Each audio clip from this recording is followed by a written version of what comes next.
Hello, everybody. We're beginning now with Egoic Lotus Webinar Commentary number 70.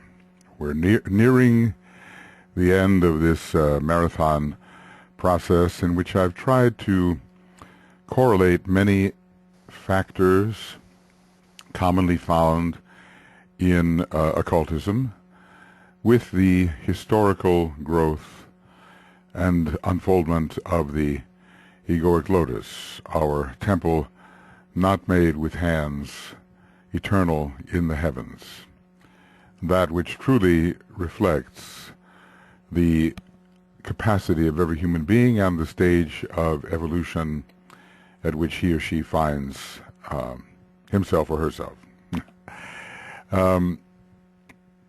So we have reached the practical advice for that all-important petal number 8, which is correlated with the fourth creative hierarchy, with the sign Scorpio, with the planet Mercury. It is humanity's number, and Scorpio is humanity's sign.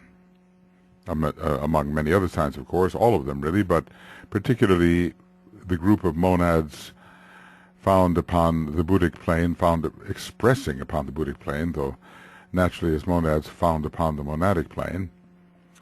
That group of monads is correlated with the sign Scorpio.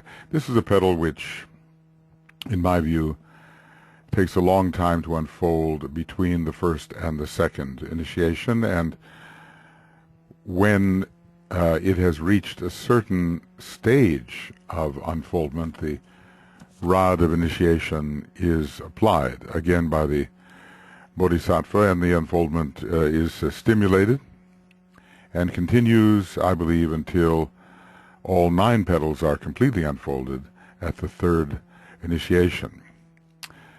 This is a love petal, just as petal number 5 is a love petal, petal number 2 is a love petal. Petal number 11 is a synthesis love petal, probably in ways correlated with the fixed cross. We might say that the knowledge petals are correlated with the mutable cross, the love petals with the fixed cross, and the sacrifice petals, in a certain respect, with the cardinal cross, though obviously not able to express the full potentials of that cross.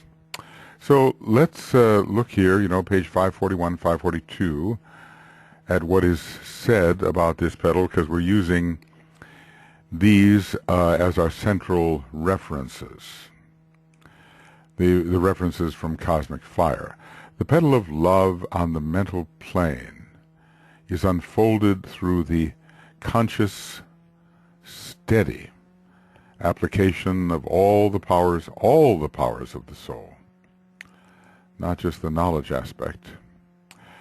All the powers of the soul to the service of humanity, with no thought of return, nor any desire for reward for the immense sacrifice involved. This is not just no word about expecting return, but no harbored thought about that which can come to one if one gives all one has. This sounds like sacrifice in earnest, and we have to remember that the way that the first ray is involved in the idea of sacrifice, as is the fourth ray, and as is the sign Scorpio. Scorpio, a sign of giving up one's life to find it, of relinquishment of that which is less for that which is greater. If you think about sacrifice, there's so much about rays 1, 2, and 4, and maybe ray 6 as well. But all the rays at a certain point of evolution contribute to the sacrificial attitude of the man. Notice this is conscious, this is not the unconsciousness of the petal number 3, that first sacrifice petal, where circumstances force the the man into servitude and into sacrifice of that which he may hold dear up to that point. Notice the steadiness of it, and that reminds you of the power, the holding power of Scorpio, and its ability to avoid vicissitudes with respect to the application of will. Again, that steadiness relates to the first ray, and eventually, interestingly enough, to the fourth ray. Steadfastness is the integrative word for the fourth ray. And it's all the powers of the soul that have been thus far developed. I mean, there are some, of course, which relate to the spiritual triad per se and will never be fully expressed until the Egoic Lotus has been destroyed. But in general here, this is really the disciple who is the probationary initiate, applying whatever he has with utmost steadiness. And it's not limited to the application of knowledge in service or to the use of knowledge for control, but love and will have entered here strongly. This is, after all, a love petal, and the powers of the soul in love are neutralizing the ordinary desires, and glamours are being ended. And a man, as he approaches the second initiation, this petal, or takes it in relation to this petal, is transforming the astral body so that it really reflects the love of the soul. And the desires may still be intense, but they are properly directed towards expressing soul love, which is cognizant of the divine plan. And of course, there's a lot of will in Scorpio, so we can expect will to be expressed here in a strong way. That's just a little bit of a preamble.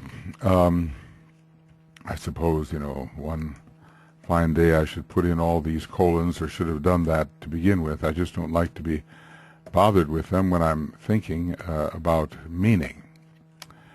So this really requires the holding of the personality away from its usual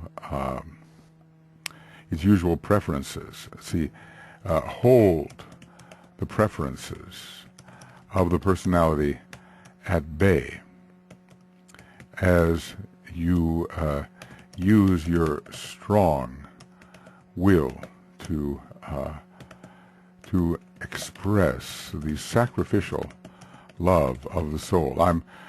That is one of those phrases that is so important, the idea of the sacrificial will of the soul. These petals of sacrifice do express sacrificial, loving will.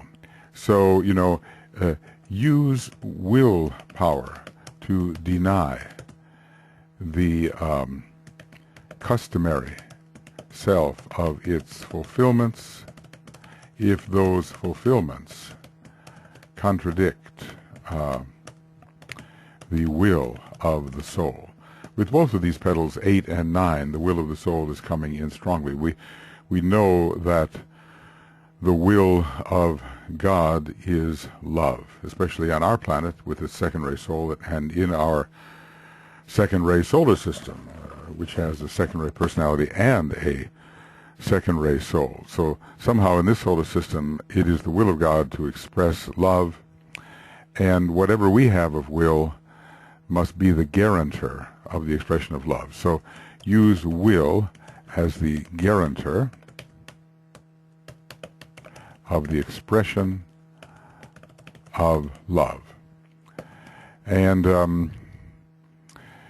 we are move into the intuition or buddhi, which comes to the astral body at the second initiation, and see the unity in love which which the intuition confers. So this is use the will to ensure that all that may be rightly given is given, regardless of the cost to the personality. So this is going to be a lot of strenuous self-management in the interests of the higher self. There comes a time when we have to stand up and be counted. This is a bit of an anticipation of that fourth degree, which is far more strenuous than the second degree, but the second degree is strenuous enough, and sometimes so difficult for people to pass through that they imagine that they are passing through the fourth degree. Well, it has a certain resonance with the fourth degree, but of course the consciousness is much greater when one approaches the fourth degree. When this is a love petal, so let's just say for Ray 2, bestow the higher type of impersonal love wisely and fully. Realize that the greater love is far more fulfilling to yourself and to all than the lesser loves dictated by the astral body.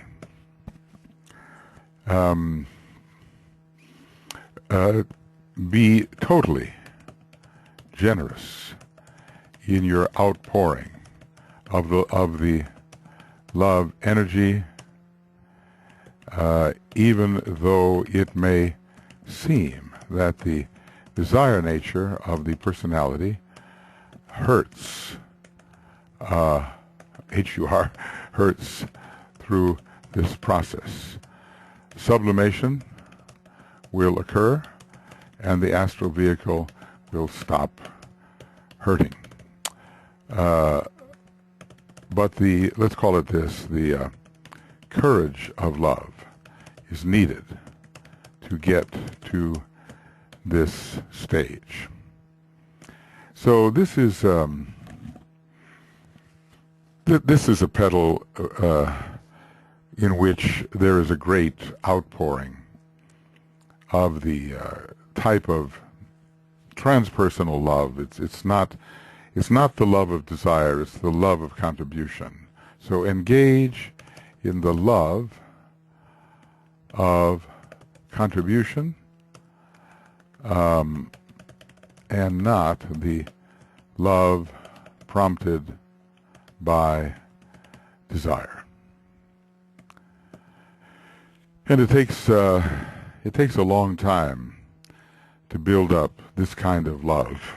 We all come under the influence of various rays through astrology, and at some point the second ray will be strong in our nature and allow us to make the sacrifices which only love can conceive. So I'll just say that. Make the sacrifices which only love can conceive. You know, you sometimes ask the sacrificing person why they did that, why they made the sacrifice, and the deeper the love and the more it relates to the soul of another, the greater the sacrifice. And for us, Christ is the great example whose love is unfathomable. So let's just say here, align with the love of the Christ and sacrificially follow in his footsteps. That's really all he has asked us to do, and it is, well, it is a great request, but the benefit is so immense, as Master Morya has said, and as I've repeated because it made such an impression upon me. When have you ever become less through sacrifice? You know, it's an arresting statement, because people think that they're kind of tearing off a chunk of themselves when they engage in sacrifices. If somehow sacrifice is reducing them because they have to give away something that they have or something that they are, and it's exactly the opposite, because sacrifice is creating a vacuum for the inflow of the fullness of the higher planes, fullness of the higher powers. So the way home to the utter fullness of the universe is obviously through sacrifice, but I think that its nature changes as we go. DK tells us that no one experiences sacrifice quite like those upon the Earth, Mars, and Saturn schemes in our particular solar system. Okay, now, at the second initiation, the illumined mind and spiritual intelligence, both correlated with the third and the fifth ray, they both are achieved. So let's just say, use the mind to reveal the necessity of thorough sacrifice. Cultivate the spiritual intelligence and the illumined mind, and in that attitude see the necessity, the rational necessity for full giving from the heart. See, the third ray is the ray of knowledge and intelligence. Maybe it has not so much to do with Scorpio per se, but it has a great deal to do with Mercury. And yeah, that reminds me here about the second ray. We might say, continue in earnest the transfer of solar plexus energies to the heart center. Because let's just say the higher creativity will be found when sacral energies are transferred to the throat, and that certainly will be continuing as we work in the eighth petal.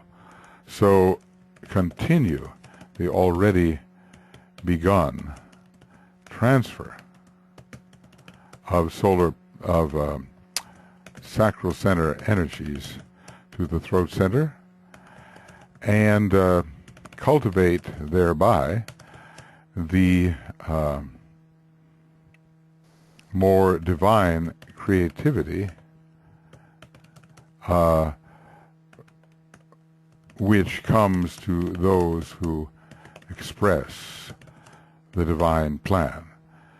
Because here, you know, you become a powerful agent for the expression of the plan, especially as you relinquish your own desires.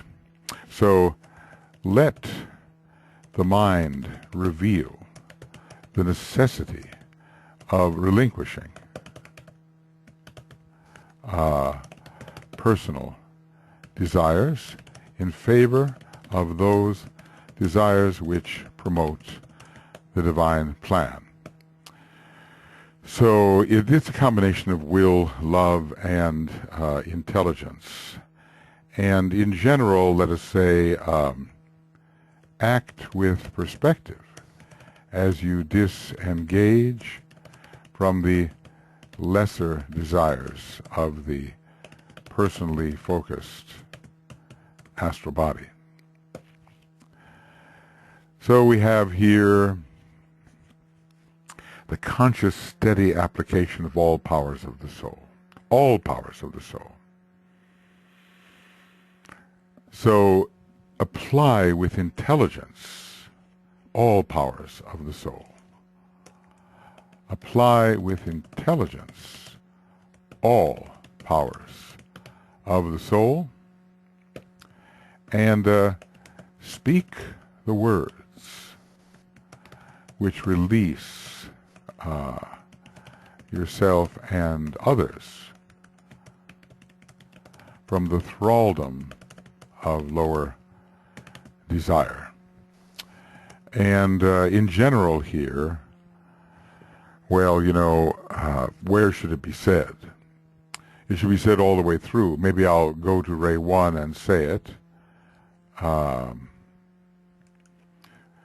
Well, use the will to overcome the emotional hydra. And here I would say under Ray 2, use love to overcome the emotional hydra, which is fear, hatred, and love of power. And use the intelligence to overcome the emotional hydra.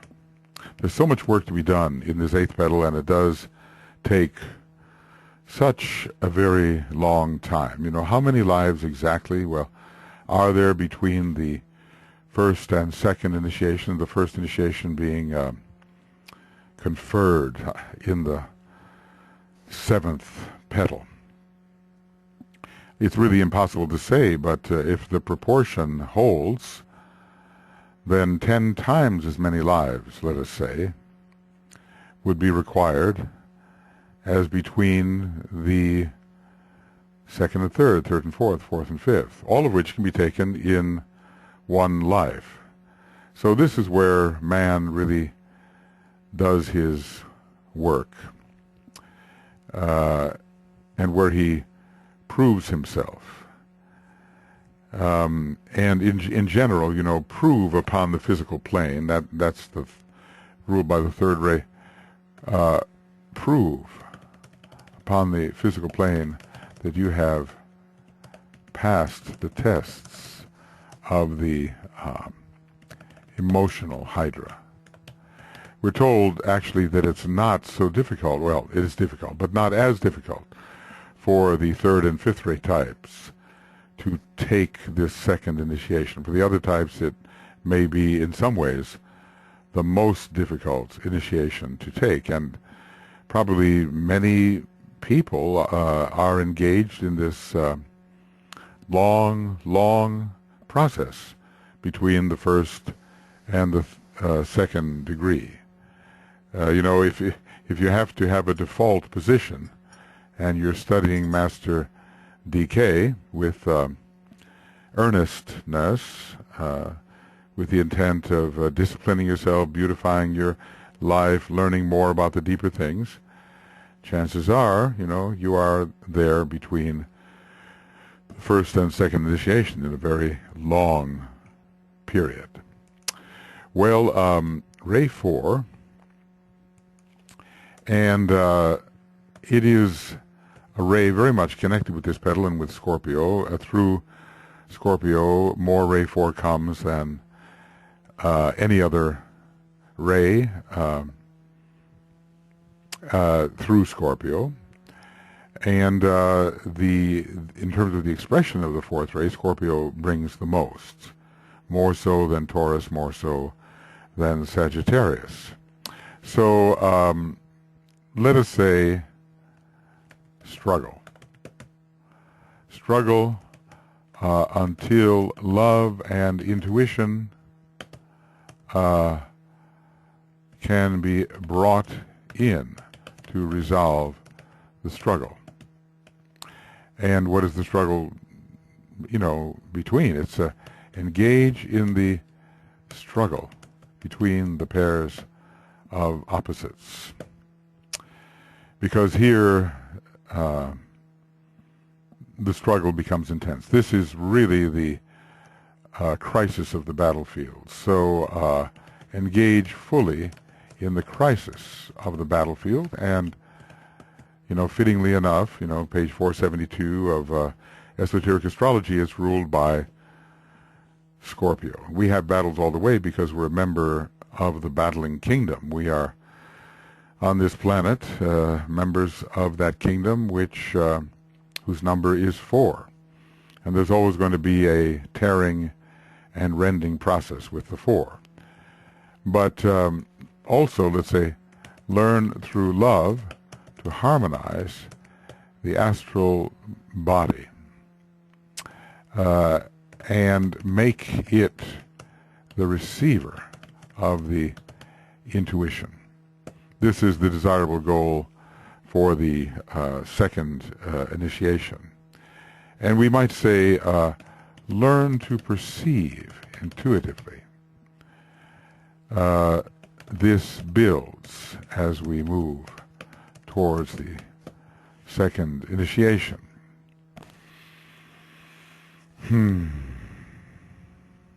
See, always when there is sacrifice, there are 2 poles. And eventually the higher pole must predominate. So, again, in the Libra, in the case of Libra, the higher pole and the lower pole balance, and each has its just expression, but give over to the demands of the higher of the 2 poles. At last, the inner warrior must win. And, just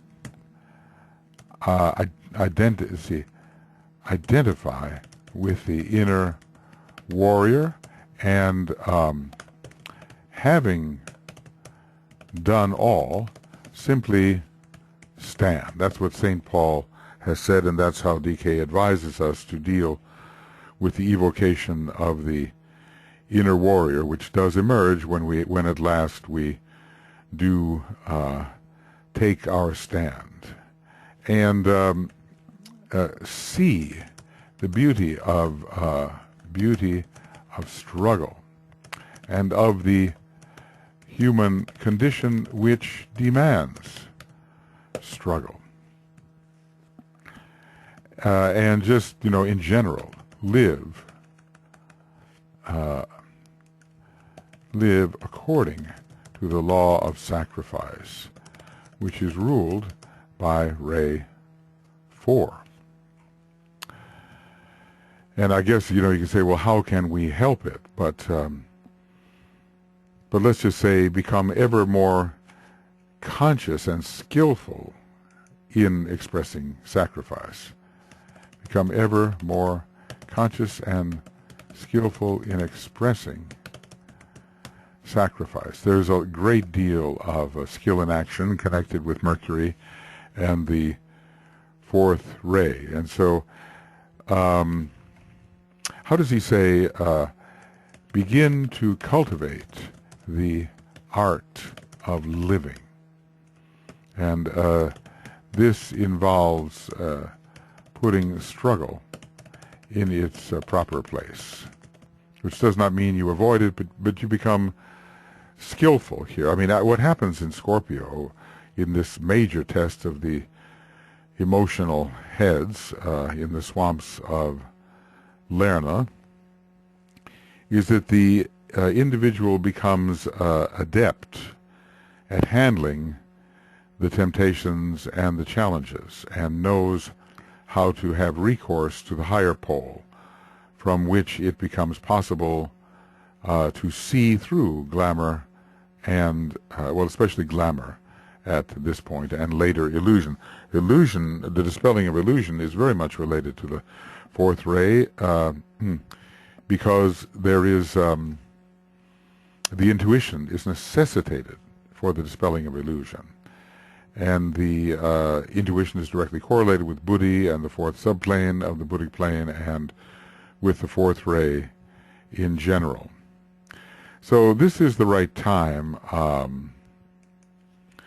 Learn to let the harmony of the soul prevail over the constantly conflicted situation and thus emerge in triumph over the emotional heads of the Hydra.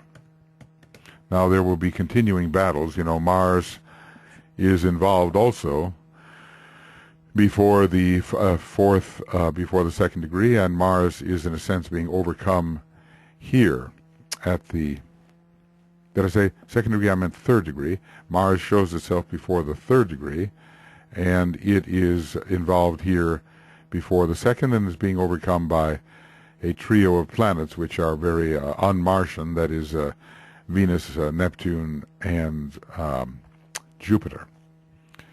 So this is a petal, this is a ray much connected with the tasks of this particular this particular petal. It's said that the fourth ray and the sixth ray rule the path of aspiration, but they also come in later and indicate the possibility of the spiritual triad. Let's just say, build the Antakarana and call down the energies which will end Maya and deception. And we can say that as well for the third ray, construct the Antakarana to the monastic permanent atom. This is a good place to do that, and also to the Buddhic permanent atom, and some of these triadal energies will pour down and will bring that kind of mental illumination which is so important when passing through the experience of the second initiation. It is in some ways a heart and astral body initiation that involves the elevation of energies from the solar plexus to the heart, but in other ways it's very mental, very mercurial, and requires a really keen intelligence. You know how many Scorpio people, they're very good at discerning what is really going on. They're not fooled by the outer appearance, and this is a place where we, glamour is part of the outer appearance, so is illusion, and we are less and less taken in, less and less fooled by those particular veils. The fifth ray, very important here, so use that beam of directed light, as in the meditation on the dissipation of glamour, to dissipate glamour. Keen intelligence is needed. And let's just say increase your mental illumination, which is one of the tasks here, using ray 5. And really see into the nature of the sacrifices you are making, and understand them. We are not dealing with blind sacrifices. Understand the implications of the sacrifices you are making.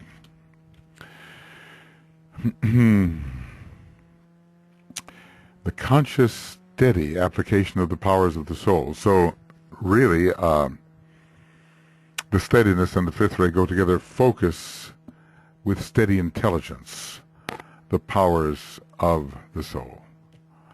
Well, and that reminds me also here, under ray 2, ask nothing for the separated self, no matter how much you give. That comes under the second ray, and it just strikes me, the second ray being under Jupiter in a way the most generous of the rays, the most outpouring, the most giving. But focus, keen intelligence in the rendering of all service which you offer. Right. We might say, it has been often said, that you cannot solve a problem from the same level on which the problem exists. So solve the emotional problem from the level of the clear mind, increasingly held steady in the light of the soul. We begin to have a more scientific approach. We begin to do our real research about what is the nature of the soul, and we look into this with a keen intelligence. So this is bring clarity to the psyche. This is preparation for the kind of clear-eyed approach to the fourth degree, which is necessitated.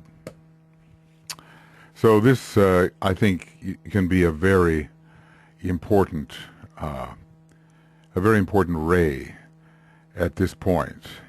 It helps us detach from the emotional hydra and see it as it is. That's the beauty of the fifth ray. Use objectivity in overcoming the problem. Objectivity and, detachment. You know, there's much, let detachment strengthen your ability to sacrifice all. We learn that we are not actually that which we appear to be sacrificing, and that, you know, as we analyze what it is that we are letting go, we find it to be lesser than that which we are entering. So the fifth ray is always so useful in the entire process of initiation, and it comes in very strongly at the third degree, but in a way it is associated with what's called the power to take initiation. Well, the sixth ray is very important in this petal. Let's just say, let devotion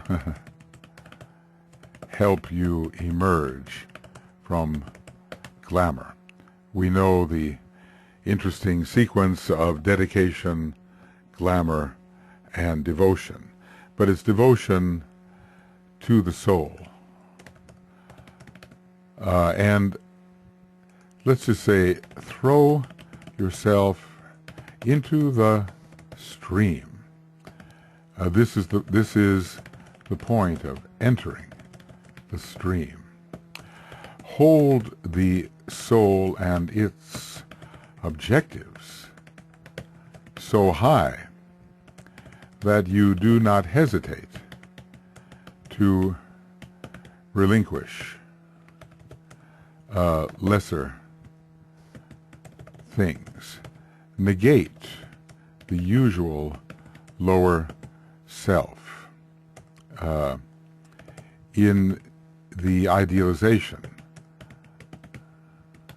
of your higher possibilities, forgetting the things which lie behind. I shall strive towards my higher possibilities. I dedicate myself anew to the service of the coming one, and will do all I can to prepare men's minds and hearts for that event. You can see, you can feel the sixth ray involved in that attitude, in stating the mantram.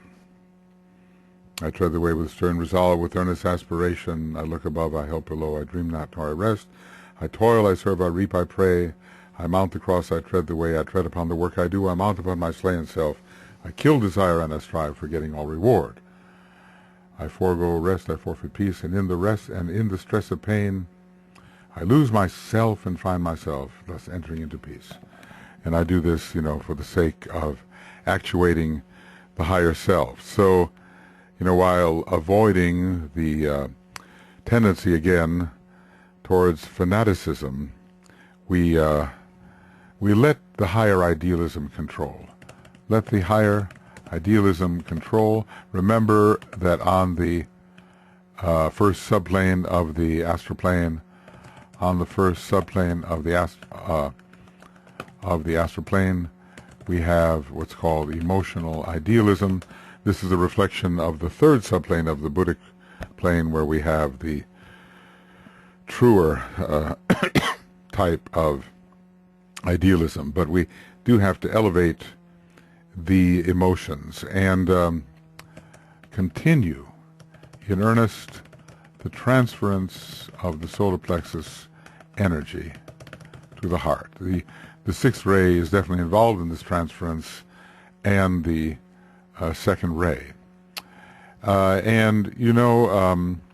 This is a sacrificial ray. It's the ray of martyrdom. Interesting that Master Morya tells us that martyrdom is the fastest path. There are many people, I think, today seeking martyrdom. Whether they do that with full intelligence or not is debatable, but they certainly have the faith that they are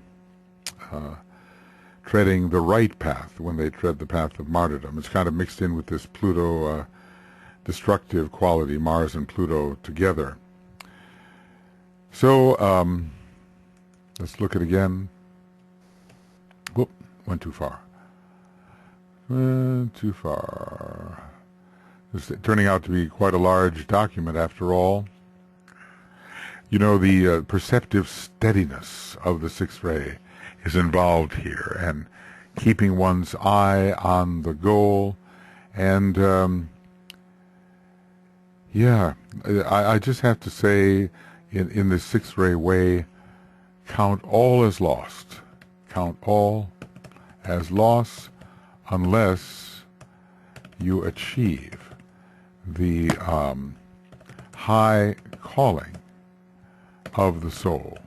And St. Paul calls it the high calling, which is in Christ. It's the same.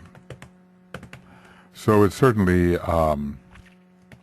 simplify your approach to the higher ideals. The idealism, in this case, of the soul. Some people think, the sixth ray must be dispensed with, but it's an utterly necessary ray, and D.K. tells us how fortunate we are that there are quite a number of servers who are on this sixth ray. They often do things that will stagger other servers. They wonder how they can be so complete in their sacrifice, even, so foolish in how they live their lives, being fools for God, as it were.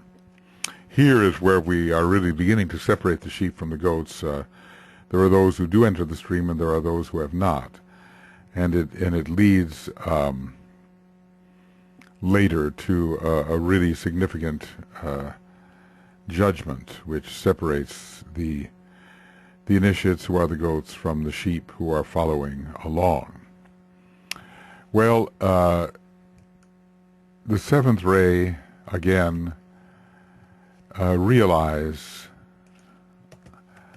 that the manifestation of the divine plan depends upon the magical process, and become the creative white magician, at least on the way, so that the divine plan can be manifested. Give what you have to the materialization of the inner pattern which must manifest. And bring the tests through which you are passing, and they are pretty severe, right down onto the physical plane and demonstrate your mastery. And in general, bring the astral body under regulation, under law. That is what the seventh ray confers, being a more concrete expression of the first ray. So we are, it reminds me there's a lot of this, there's a lot of the second ray in this, and I keep going back to it. Maybe I'm repeating a little bit, but cultivate selflessness so you do not ask for a return for all that you give. So this involves, in a way, changing the focus of one's identity.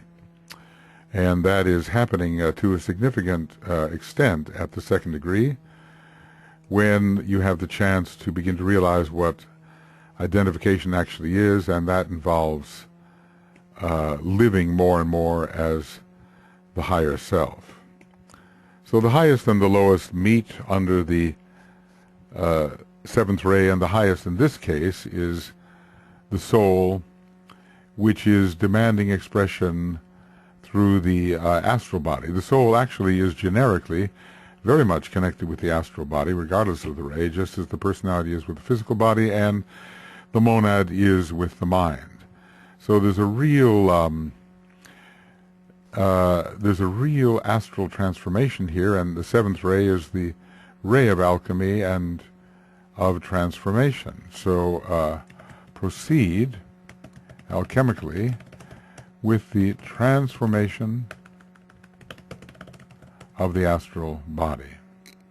Avoid, of course, getting into the astral magic. That can sometimes happen when the focus is on the astral body and the seventh ray is there. It's said to produce the incoming psychics, and there will have to be a parting of the ways between the sort of mental astral psychic magicians and those who are undertaking the true white magic of the soul. And let's just say in the transformation, that's transfiguration, transformation of the astral body, bring the life into rhythm and regulation. It's very hard to go to extremes with the astral body when the laws of cycles are observed, doing the right thing at the right time, and so forth. And let's just say, cultivate rhythmic and appropriate giving and service. And let's just say, be aware of the group and respond to group vibration, and thus identified as with the group, give successfully with no thought of return. There's a lot of impersonality in the seventh ray when it's working correctly, and realize your function within the divine plan and execute it properly. And that will also hold the other factors in restraint. This is such a very important petal for the process through which the disciples of the world are passing it's the way to really get into the new group of world servers. There has to be this selflessness, thinking in terms of the whole to do that. And I want to go back here to, I'm thinking of things a little bit late in the day, but for Ray 4, enter the new group of world servers, which is ruled by Ray 4, and bind together the past and the present on the way to the future, so that no dangerous gaps appear. That's what DK tells us in the way the fourth ray types can serve, and of course the new group of world servers under Taurus with its fourth ray are serving in that manner. Well, these are some initial thoughts. You can ponder upon them in your own way. Maybe you have a seventh ray soul or a seventh ray personality, or a soul or personality ray on any of the rays that we have studied, and you're working at complete giving in service, complete selfless giving in service. That is your task with this eighth petal. Just pouring forth in an intelligent and loving and steady manner all that you have. If you know your objective, you can use the ray to further that objective. How many of us are at that point where we're taking everything we have, everything we've accumulated, every power of the soul? Notice it's powers of the soul, and that's why I want to say under Ray 1 to focus really on what are the powers of the soul. Here it is, powers of the soul. Not just the knowledge of the soul, but to act effectively with soul power. And I'm going to just say that, act effectively with soul power. This is really, a petal for the confirmation of selflessness. A petal. How about it? A petal for the confirmation, how about that, of selflessness. And, well, I must say, if we go down here to Ray 5, use objectivity, let's just say. Use objectivity to discern what is the self and the not self.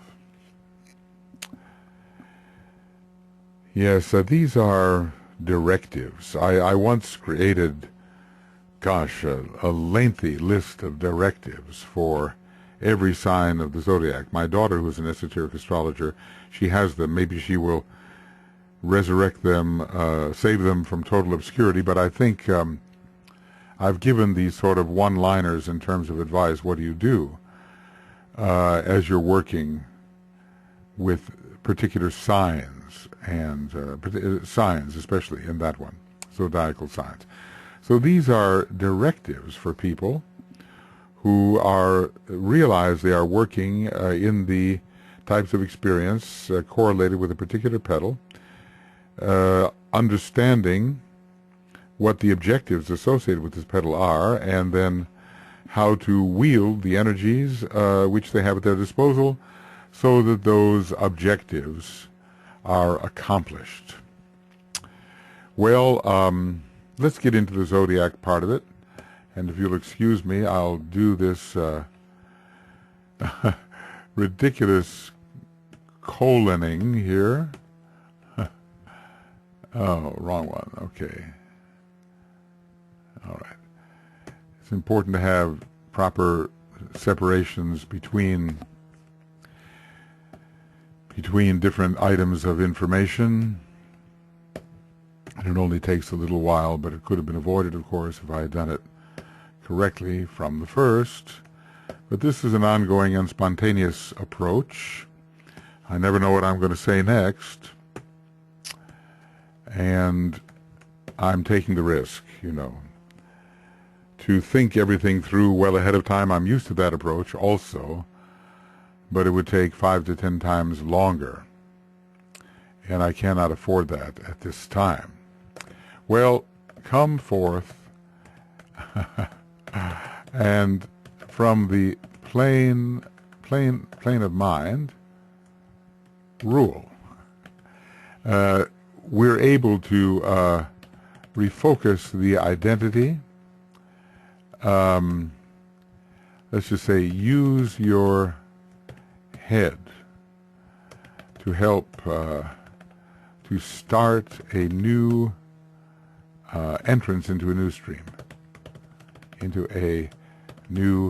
stream. We are entering the stream here. We are borne along. Be the sacrificial lamb,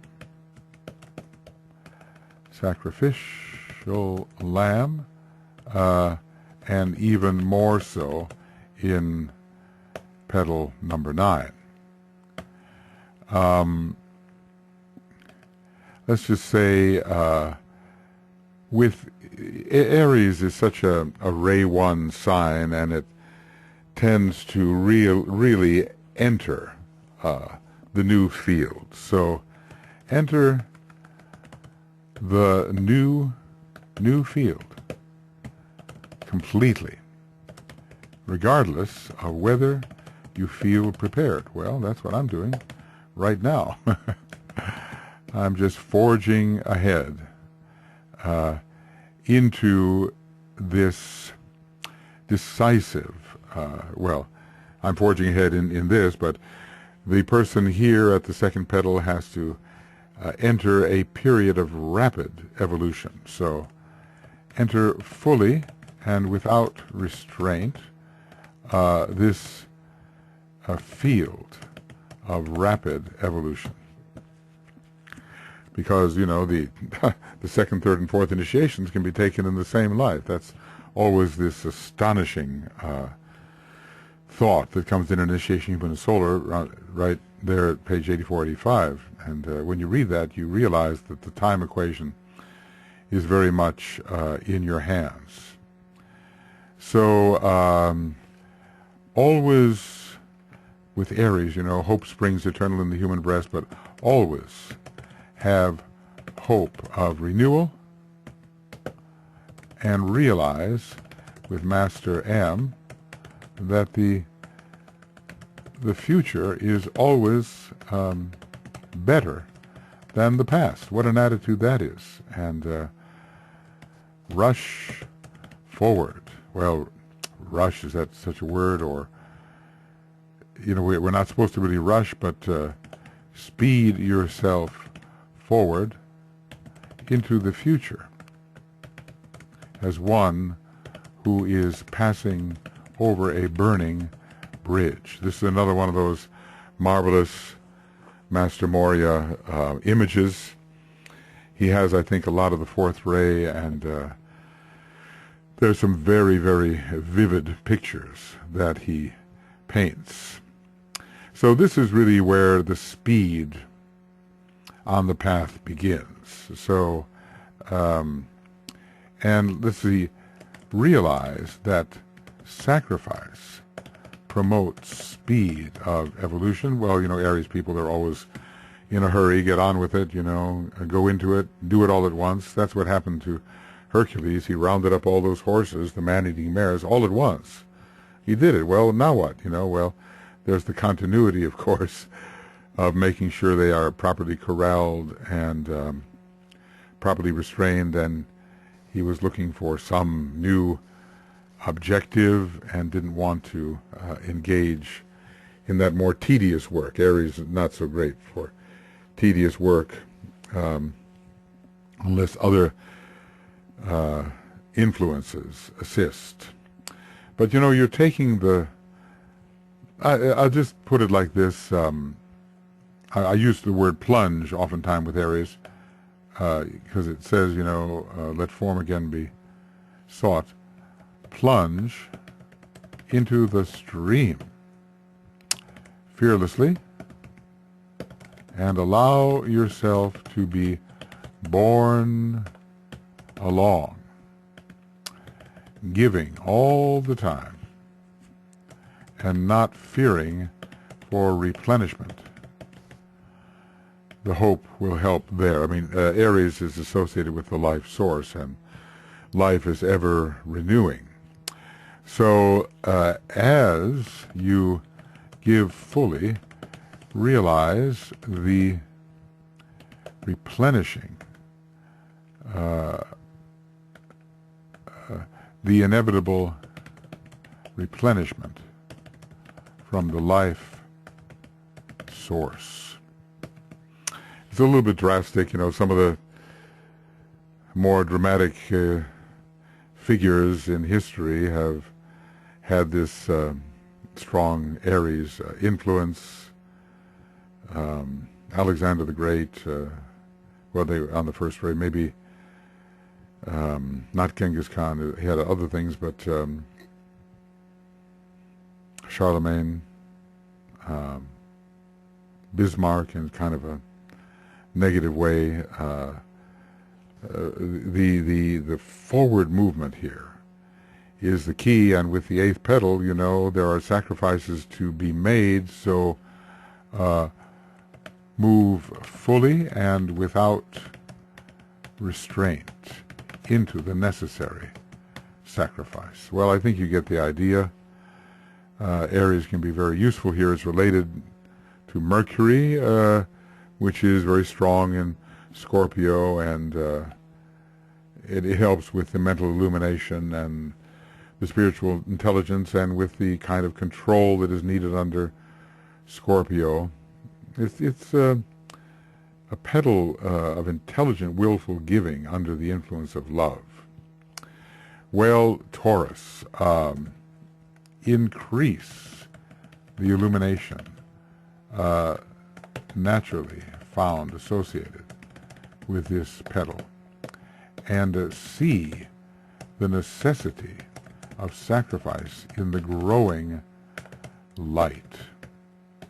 At petal number 3 we can say, okay, well, we have to do this and we don't know why. So know why it is you have to sacrifice, and pour forth the growing light of wisdom.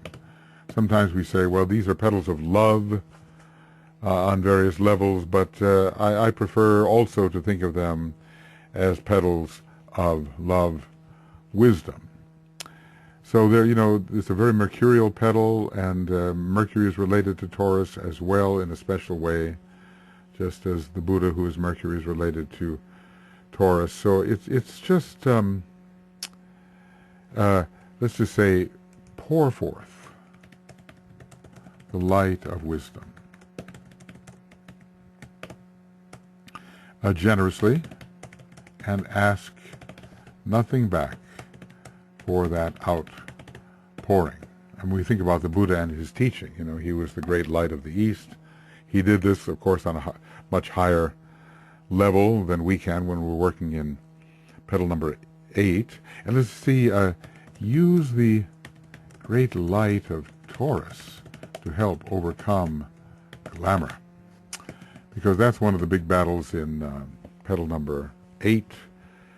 Our strenuous and abnormal efforts to clear ourselves to overcome glamour.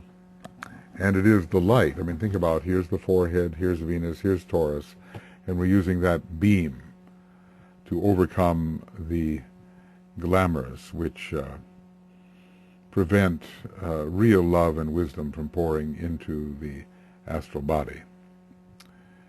So this Taurus is a sign very useful, at the second degree. You know, it brings in the will here. And, well, and there's also the beauty factor in Taurus. But it is a struggling sign, so just continue to struggle for harmony. Just as Scorpio will, just the fourth ray will. And when beauty and harmony come, the light increases.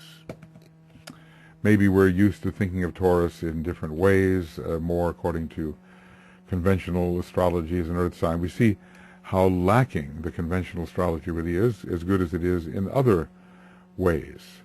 It just doesn't go deep enough and speak of the cultivation of the soul. The highest form of aspirational idealism is found here, so release that very highest form of aspirational idealism to elevate yourself above the normal desire life. Taurus just provides a great life, a great light in which the lower desires are seen as worthless. So see the lower desires as worthless in the great light generated.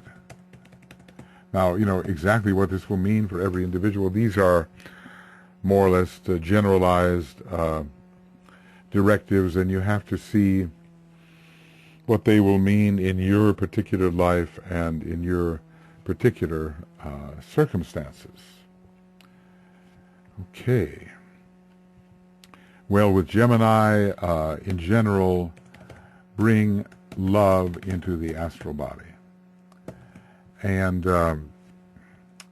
connect in brotherhood with all those you intend to serve.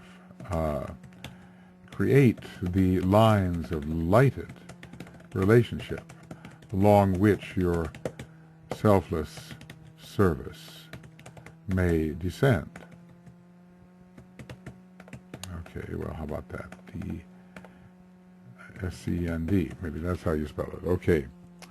So, and recognize the self in others as the self in you. Recognize the self in others as the self as your own self. Now, oftentimes we say, I recognize my other self, and we mean our personality, but I recognize my other selves is important in Gemini, and that that self in every one is identical, and we realize that in the unifying second ray. And you know, the ongoing conversation, the interplay between soul and personality is furthered. So use the interplay between soul and personality to promote the attitude of selflessness, in which nothing is asked for the personal self. So realize the higher of the pairs of opposites. And this is an ideal sign in which to do that. You know, for some of us, maybe the higher self is a theoretical thing. But there come times and moments when we actually have to realize that, wait a second, the self I thought I was, I am not. Except that we are all things, and you can reclaim all the things you think you are not later, but first of all, you have to divide, you have to separate, you have to stand back and be objective and say, well, I am more this interior self than I am the outer self. Ultimately, that's an illusion too, but it's a necessary illusion as we ascend into a higher sense of identification. Well, when it comes to Cancer, I'll just say something here that be the loving parent to all those upon whom you bestow the powers of the soul. So recognize the family of man. Now this continues, of course, and maybe even more in the next petal where the whole is utterly seen as one. But get the feeling, the intuition that the whole really is one. Maybe that cannot be fulfilled until later. It continually, the realization continually grows. So we lay all the powers of the soul at the disposal of others, and we do not ask for more. So realize that your fulfillment comes from within your own inner temple. At first, the soul. And Egoic Lotus, for those who are studying occultism and understand something about that. But you know, we are inwardly, as we give,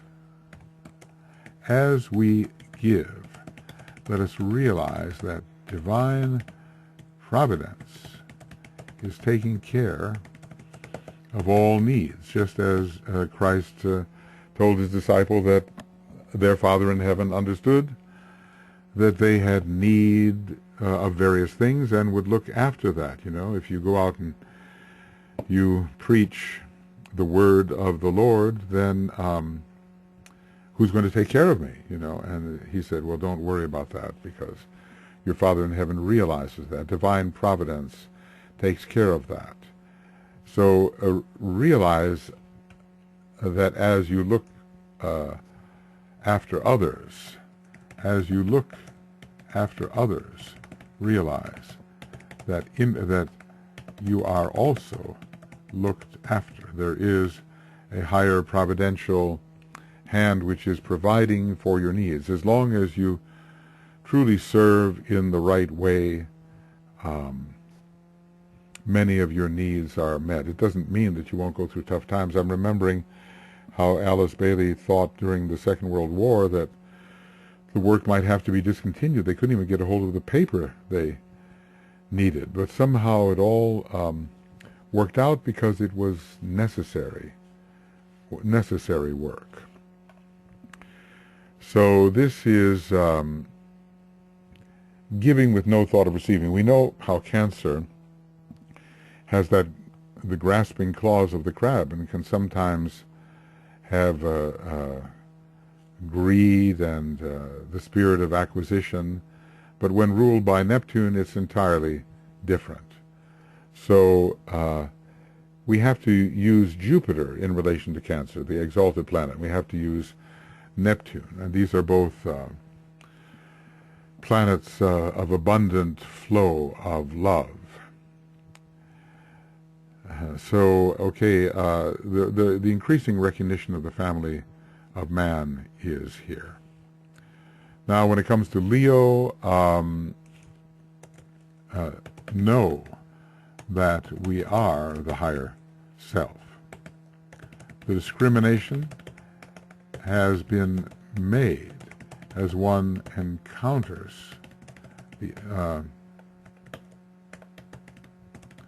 the energy of the heart of the sun at the second degree. So we know that we are this higher self.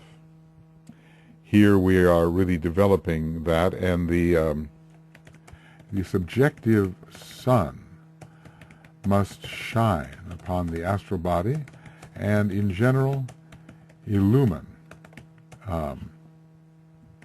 the consciousness. So Leo conveys the will to illumine.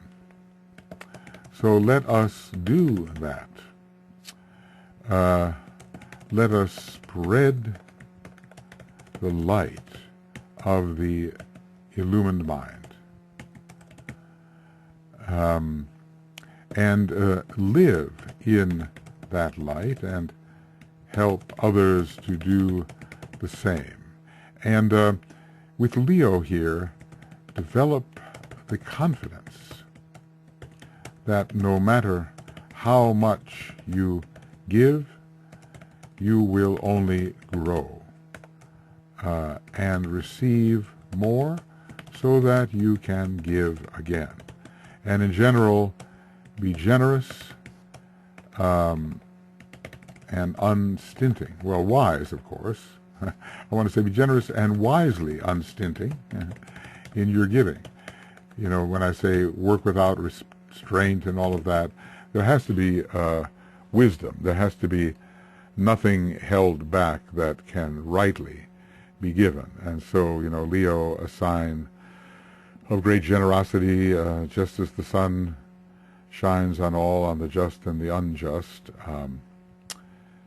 Leo is that kind of sign, and when it fits well in this petal where the heart of the sun is recognized and coming under cultivation. We are, you know, here is where we really realize we are not the lower ego. We are something else. We are the subjective, the higher self, and we learn how to focus in that self of light, that self of love, and of course there's plenty of will in Leo as well. So here are, well, they're members of the new group of world servers. They're really letting their light shine, you know. So Scorpio represents the dark place, and I just have to say, let your light shine in the dark place, and do so courageously,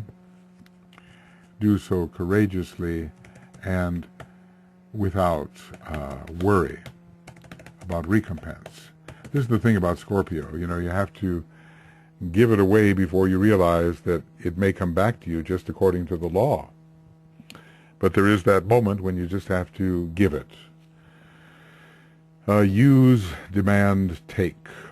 So you have to use it first. That's the law of financial supply anyway. You have to use what you have, pour it forth. That beautiful kind of mantra about facing towards the light. Those who face towards the light and stand within its radiance are blinded to the issues of the world of men. But those who face that way, yet love their brother on the darkened path, those who long to tread that way, but yet love their brother on the darkened path, revolve upon the pedestal of light and face the other way. And then the 7 points of light within them transmit the outward streaming radiance, and lo, the face of those upon the darkened path receives that light. For them the way is not so dark. Behind the warriors, twixt the light and dark, blazes the light of hierarchy. An occasional word may be incorrect there, but you get the idea. So this is a courageous stand in the higher self, and the new group of world servers are taking that kind of stand. They are light bearers under the will to illumine. Whatever their ray is, they are carrying something of the light of the soul, which is so necessary for the advancement of humanity. When it comes to Virgo, well, this is a sign which in various ways is also associated with this petal, and let's just say be utterly practical in your giving. Spare no pains in giving in a way which will be useful. And see yourself with humility. and in proportion. Of course, Libra will help with that as well. So that you eliminate outstanding or remaining faults and stand aside from yourself. And cultivate this objectivity is found in Virgo. Cultivate objectivity about your nature and what must be done to continue the process of correction. Basically, part of this humility is to realize that you are not all that important in the scheme of things, and are really quite small. So learn your place, and thus promote decentralization, which will assist you in your service. You know, with Leo, it's possible to become inflated along the way and to be so blinded by the sense of selfhood that one loses the true proportion. With Virgo seeing the fault and Libra seeing proportion, all of this can be adjusted. Virgo follows Leo, and in Libra, the Sun, which can be magnificent or promote egocentrism, it falls. And so the egocentrism falls as well. And Virgo sees all that we have chosen to overlook about our nature when we were in the Leo phase. So, returning here to the original, the conscious, steady application of all powers of the soul precisely and correctly, Ray 5 and also Virgo, with no sense of self-importance that would say that there must be a reward for the immense sacrifice involved. And when DK uses a word like immense sacrifice in terms of Petal 8, we have to pause in relation to such words. So apply the powers of the soul correctly and in proportion. Of course, this Libra will help with that. Once we understand that Virgo and Libra were one continuous sign in an earlier type of zodiac, which had different numbers of sources or considered constellations than our present zodiac of 12. So, okay, you know, this is the sign of correction and of self-correction and of continuing refinement. So, you know, see to the quality of the instrument so that the persistent conscious giving may be of the highest quality.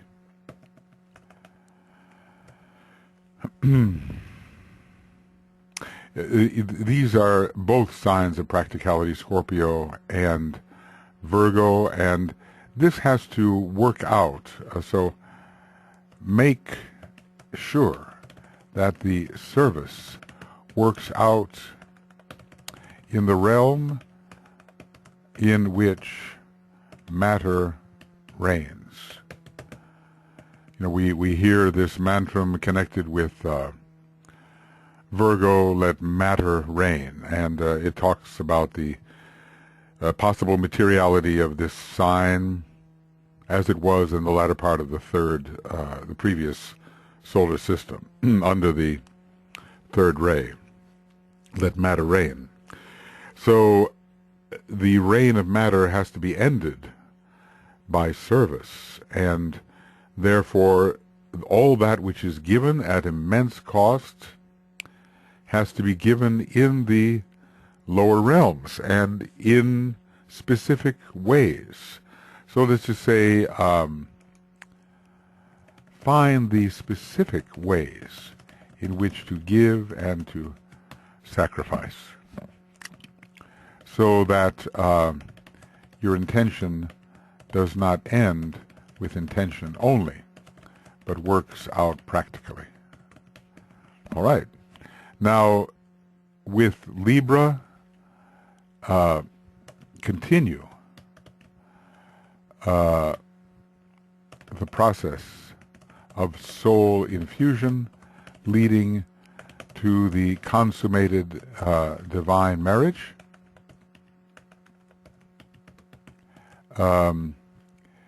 Promote proportion between the soul and personality and realize their relative value.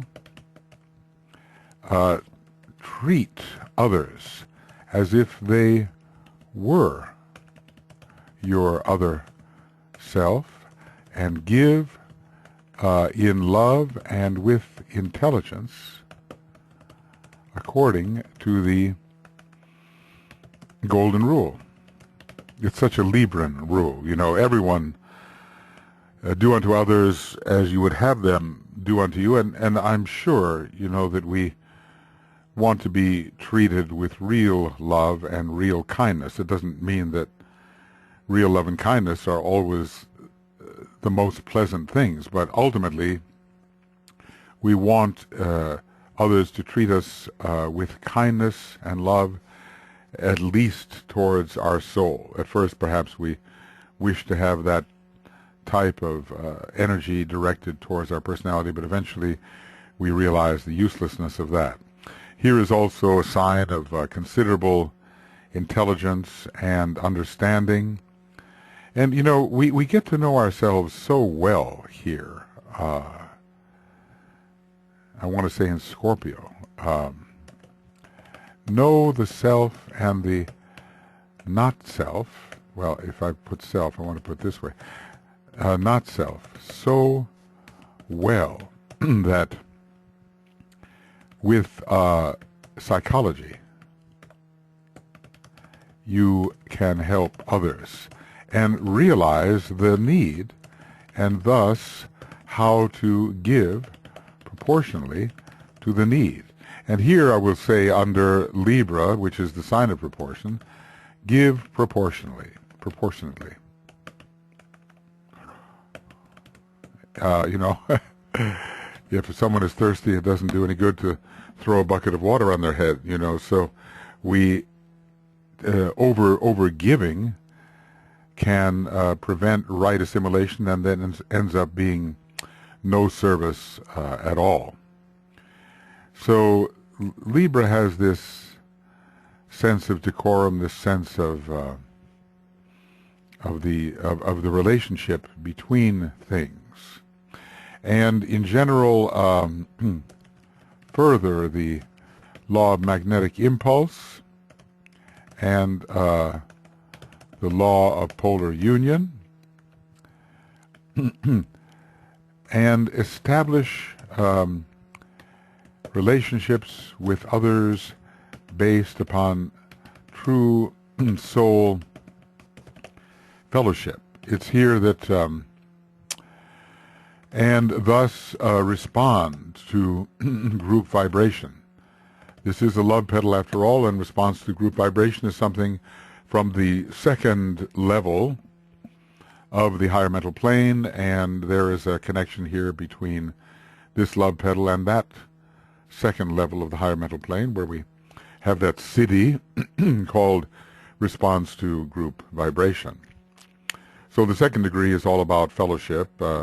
In Masonry, we have the fellow craft degree, and we learn through the arts and sciences the beauty of humanity, and we learn to blend cooperatively with others in the pursuit of these refining subjects. We become cultured, so cultivated, you know. the higher values are cultivated and expressed within us, and they have to be so in this petal, which moves towards the second degree and allows us to take that strongly, that watermark degree, which seems really to separate those who are just kind of going along and those who are really responding to the ashramic stream of energy and are thus born along. So, but here, you know, it's how we learn to treat each other in fellowship, and that is something that Libra, with its divine love and understanding, can help us with. So, you know, with let's just say, develop deep altruism, and thus learn to decentralize from your lower self and really care about the self in others. So this is a place where, you know, identification can be cultivated. It doesn't become full, of course, until much later. I mean, we can't really speak about the kind of identification we can here begin to cultivate, and the kind of identification which the Christ at the 6th degree, or now 7th degree, begins to experience. It's just worlds apart, and yet it's on the proper line. Well, I did go on to Scorpio. This is a strongly Scorpio petal, so let's just say really battle with the emotional hydra and overcome it through steady, masterful, intuitive power. This is not the full expression of Scorpio. We still have the mental heads that lie ahead.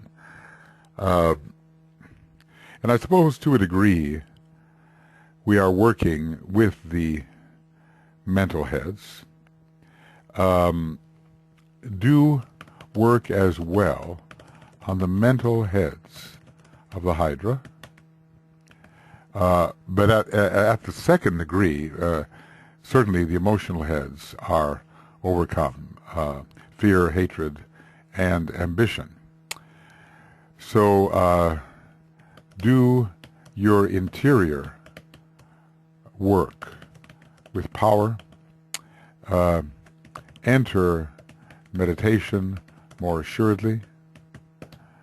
Achieve illumination to the degree possible, because after all, you know, mental illumination and spiritual intelligence, and this is, in the meditative process, Scorpio stands particularly for illumination, and so does its opposite sign, Taurus. It's not included in that meditative process, which begins with Leo and maybe ends with Capricorn, but both of them, interestingly, are 4th ray signs and signs of illumination. So you begin to realize that illumination is very much about the Buddhic plane and the Buddhic influence, more so even than strictly mental illumination. The transcendental mind enters here with Buddhi and provides a higher type of illumination which is not dampened by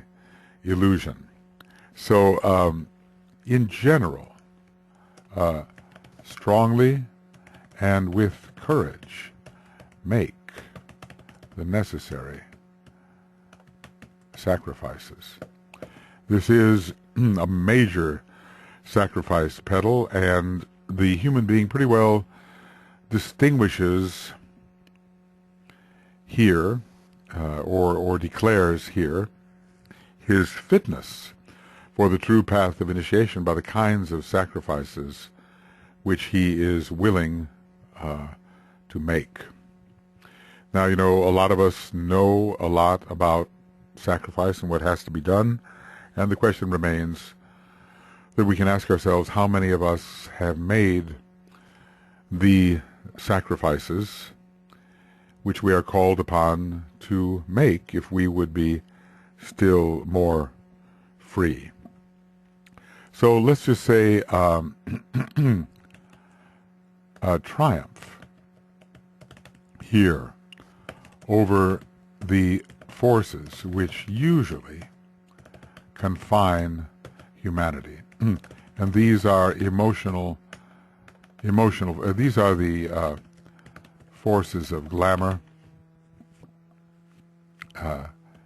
and some triumph over illusions can begin, but it really has to be consummated at the third degree. And, simply give up the expectation which come from a limited and centralized selfhood. The whole sense of selfhood is changing here. And we just relinquish the desires and expectations which would be associated with that lower type of selfhood. Sagittarius is important at the second degree, and just as it is at the first, overcome the birds of the marshes. Now, interestingly, the Stymphalian birds are sometimes related to great constellations, which are hardly the cause of illusion. The falling falcon, Aquila, the eagle, Cygnus, the swan. That's the area of the Stymphalian birds, and the gates of the angels are there too. But there are these birds of the marshes, and so develop that higher perspective, which allows you to see from the second level of soul, the level that knows I am that. Not yet perhaps the I am that I am, which is the true identity of being. So discriminate between true goals and false objectives. And there are many, the Mercury and the Pluto and Saturn will help us do that in this particular petal. And so be the true one-pointed disciple on the path, and do not allow yourself to be deflected. I mean, certainly by the time we are applying to the second degree or have taken it, we are the one-pointed disciple, and we tread the path with courage, with single-mindedness, with the power to deflect interferences and obstacles, and thus prevent our effort from being deflected into lesser pursuits. So let's just say, sustain the vision and let it strengthen you, so that you are willing to give without personal expectation all that must be given. See from the higher mind. Heavenly man? Higher mind. See from the higher mind with enhanced perspective, coming from the Antakarana in process, or the functional Antakarana, which brings us to the monastic permanent atom. We learn in Sagittarius how to shoot the arrow, how to project towards the spiritual triad, how to enter that particular world, and we grasp the vision of the impersonal sphere. Let's put it this way, grasping the vision of the impersonal sphere helps us make the sacrifices necessary. Now here in Capricorn, continue on the path of of probationary initiation, and really see panoramically cross the water. The one who crosses the water, right? Page 333 of Esoteric Psychology, by Esoteric Astrology, where it tells us one of those qualities of Capricorn, the one who crosses the water, cross the water and develop the impersonal attitude which is willing to relinquish that which is not necessary. Continue to face karma as an act of clarification and of strengthening. The mountain of karma is not yet fully climbed at this point, but Capricorn is active at each one of the initiations and begin to intuit the secret of the soul. Maybe that's not going to be revealed fully until the most truly Capricornian initiation, the third, but Capricorn is involved here, as at all initiations. Some glimmer of the higher light is felt, and some tendency to achieve and then descend. So achieve what is appropriate to this petal, and then descend and share through sacrifice, which is giving, you know. It means giving, but of course it has to be a sacred type of giving and a wise type of giving. Otherwise it just provides relief to the one who gives. It reduces the point of tension. One can just pour forth regardless of the consequences. So let's just say, take that which is shown above,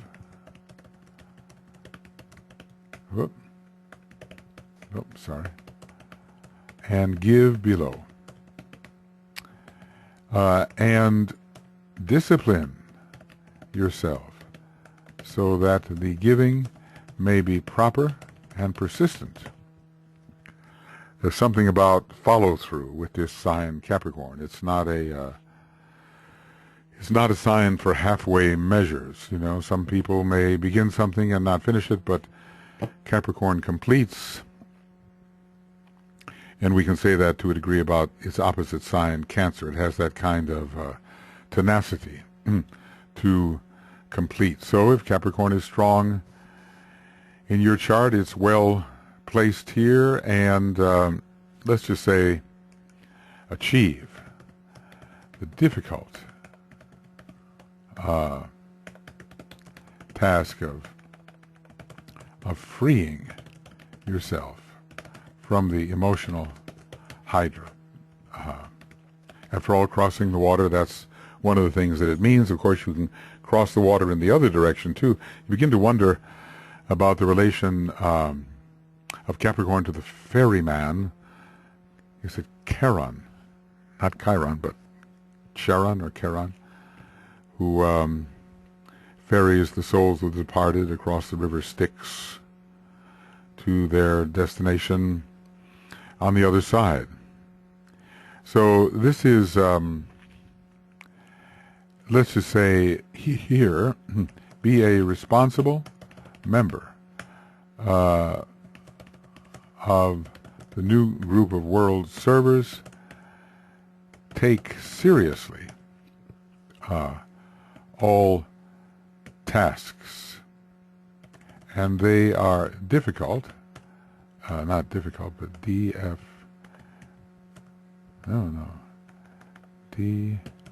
definite. I know I know I have that. They are difficult tasks at this petal. Be increasingly impersonal. So you can imagine if you were combining this, let's say, with the first ray, it might be quite easy to undertake the tasks of impersonality which are necessitated at this petal. Well, Aquarius, the sign of the group, so cultivate fellowship at the time of the FC degree. We all have to pass through the FC degree, fellowcraft, whether or not we are actual members of the Masonic Lodge. We are all mother's sons, as it used to be said, son of the mother, Ma son. And we are all emerging Christs, and we all realize ourselves one day in the group soul. So let's just say progress with the group according to the law of group progress. But here, and I should have said it in Scorpio because it's really the place for it, apply the law of repulse in order to clarify the way of the soul in the lower three worlds and in the personality. There are just so many things that can be said, but I'm counting on you to find the things that are important for you. Hints are already given, and they can be used. So cultivate a new and better way to progress, and be open to the new, which releases you from emotional attachments. I would say cleanse the astral body. Remember the Augean stables that Hercules labored to cleanse? Well, maybe he didn't do it all at once. In the labor he did, but we have these different opportunities at the first degree, second degree, third degree to cleanse the various parts. And Aquarius is all about the flowing waters, the flowing rivers, which wash away the filth of the ages. So in this Scorpio petal, much is brought to light, and then it is washed away and cast out of the system. And this is another sign of generosity. Give generously to all, and I would say wisely. Okay. And in general, I think if I were to use these words, pour forth, we would understand Aquarius. Water of life am I. Well, whatever type of life can be given at this point, water of life am I, poured forth for thirsty men, and so meet the needs of others in service, and sacrifice your sense of a lesser center to meet those needs, because Aquarius is the sign of decentralization. Of course, you can achieve that in Leo as well. You can achieve so many similar things in opposite signs. They have their differences, but they have their similarities as well. So Aquarius is one of those signs that we can definitely relate to the second initiation and to a general progress. We can say, go with the stream which you have entered, and trust that it is bearing you and your group brothers and sisters along the benevolent way, benevolent stream. So this is there is rapid progress in this stream. It's this with no thought of self. Aquarius is so good about that. Once a certain level of evolution is reached, here are the accumulated gifts, and they are simply pour forth the energies of the soul. So I have to be specific, pour forth the energies of the soul and other subtle energies in a scientifically appropriate manner, because Aquarius is one of the scientific signs. It's got a major fifth ray, and it just it understands what the energies are and how they are to be used. And at this point, master the application of specific energies. Maybe you can't master it the way you would later as a true master of the wisdom, but, there's a element of mastery that goes with Scorpio, this eighth petal. You're really getting a grip upon yourself. And, once you pass the temptations in the desert, you're not going to escape from the will of the soul anymore. You're not going to, as a personality, make justifications for being the way you are, Surest sign that glamour is somehow got you is when you answer a suggestion about improvement with the sentence, "Oh, well, that's just the way I am. I'm not going to change." That's just how I am. It just is, well, it might be a realism to a point, or it might be an admission that you really can't spend any more energy in self-correction, but it also is a defense of the status quo. Well, when it comes to Pisces, I'll just say sacrifice.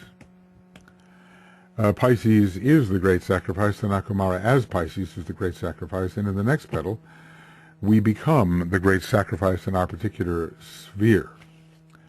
Learn to give with no expectation of return or reward. Pisces is so good for that, give yourself away, but wisely and subject to the pervasive wisdom of Jupiter in Pisces. Pisces has seen a lot, It's the end of the day, and meet your karma with nobility. I mean, we can be faced with karma and yet complain. And Master Morya says, well, why obstruct your path with so many complaints? And it gives one pause, doesn't it? One thinks about that. Because, which brings us to the yogic idea that contentment is to be cultivated, which is not, doesn't mean you drop divine discontent because you are content. And you could say that that's one of the paradoxes of the path of occultism. So, Pisces just gives itself entirely. And this is going to be enhanced onwardly into the next petal and beyond and beyond. And then you become the heir of the entire wealth of the greater system and greater system and greater system and of the universe eventually.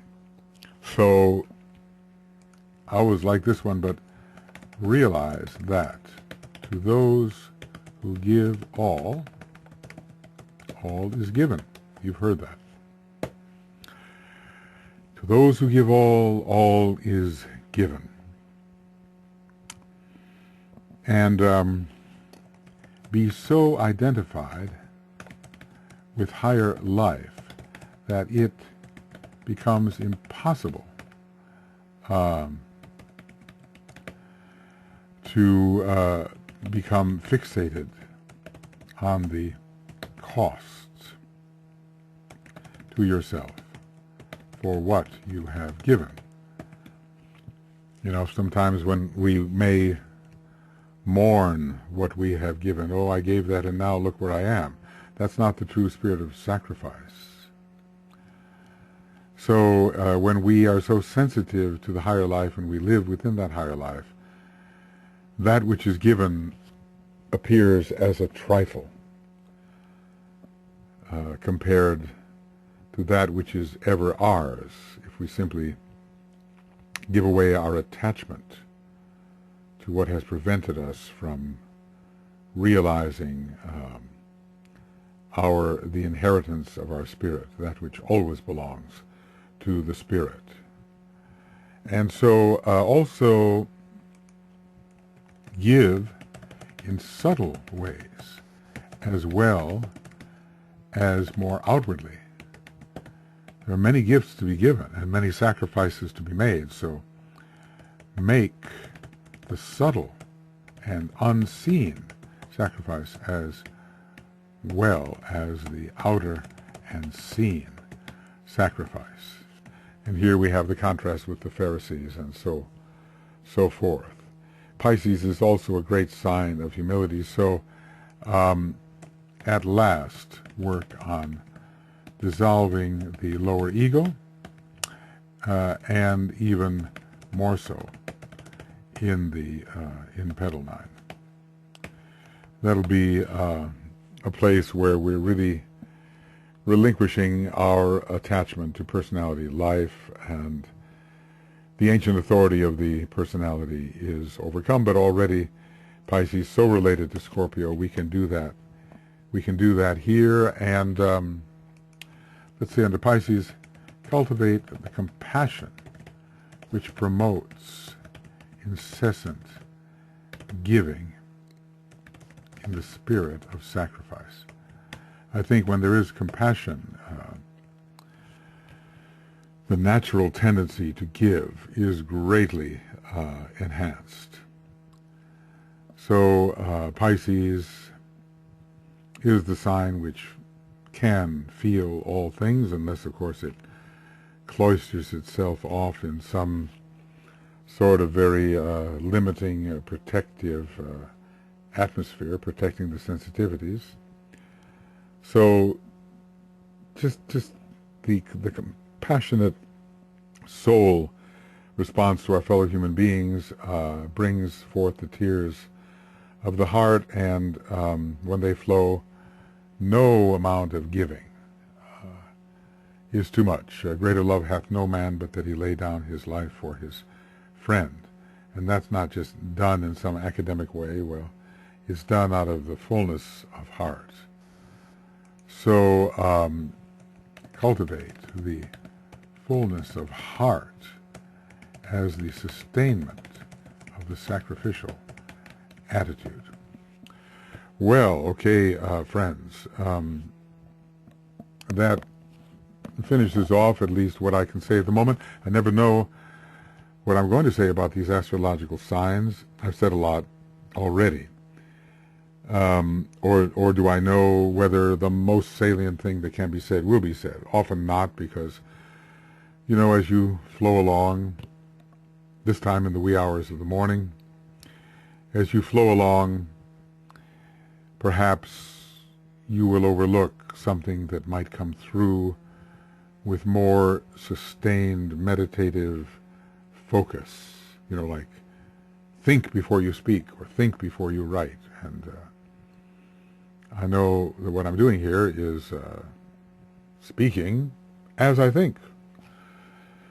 But so be it. And hopefully this will trigger in your mind some of the ways you can use these energies when they are powerful in your chart, and you know you have a task to accomplish at a certain time. This is such a great task, this 8th petal task. It doesn't quite separate the sheep from the goats, but it separates the say something stupid here, but what? It separates the salmon from the ordinary fish. The salmon's going to swim upstream here. We're entering the stream, we're flowing along, but we don't realize that that stream is actually going to take us upstream.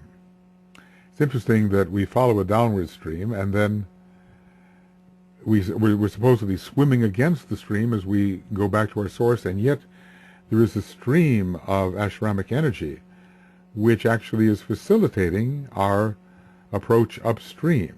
Again, one of the maybe paradoxes of the path of occultism. The point is you have a task, you've got some energies, and you can use them intelligently. Here we have the loving use of these energies, and they are intelligently poured forth for all human beings. The steady application. We are a disciple here. You know, a disciple is steady, an aspirant is unsteady. Conscious, we're aware of what we're doing, steady application. That distinguishes the disciple. I've got to put this in. This steadiness distinguishes the disciple from the aspirant. Whoop, not atomic subplane. Aspirant. Of all the powers of the soul, we're really applying power here. There's a lot of first ray in this effort, and it's only the task of doing it well that we are concerned with, and not any desire for reward. I mean, that reward may come. It is the law. It will come, but it's considered like totally secondary because our main objective is in the giving, and it only increases as we go to Petal 9, where the description, of course, becomes simpler. But a few things about the planets, you know, let's just say, colons. All right. I got to do that, right, friends? I hope you're bearing with me here as I pay the price of not fully planning as I should have. But maybe it gives you a chance to breathe and assimilate slightly.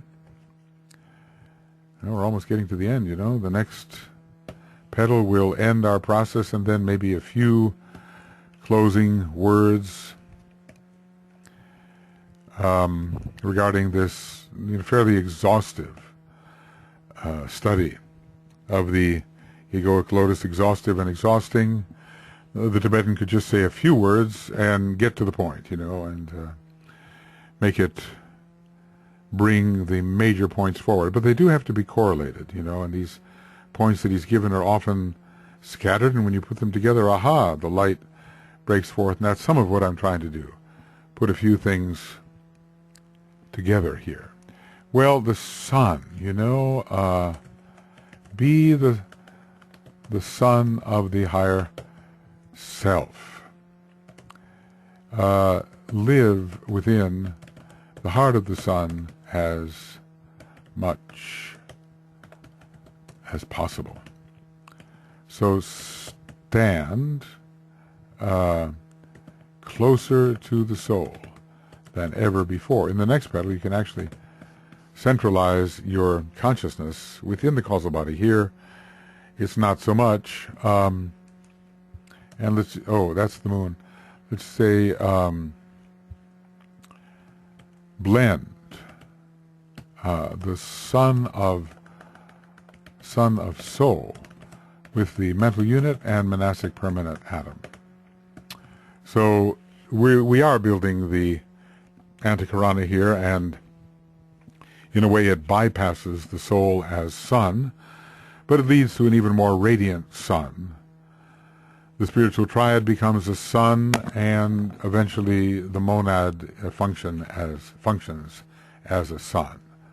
So really, here, really subdue the moon and use the three energies of Vulcan, Neptune, and Uranus to enhance the lunar vehicles.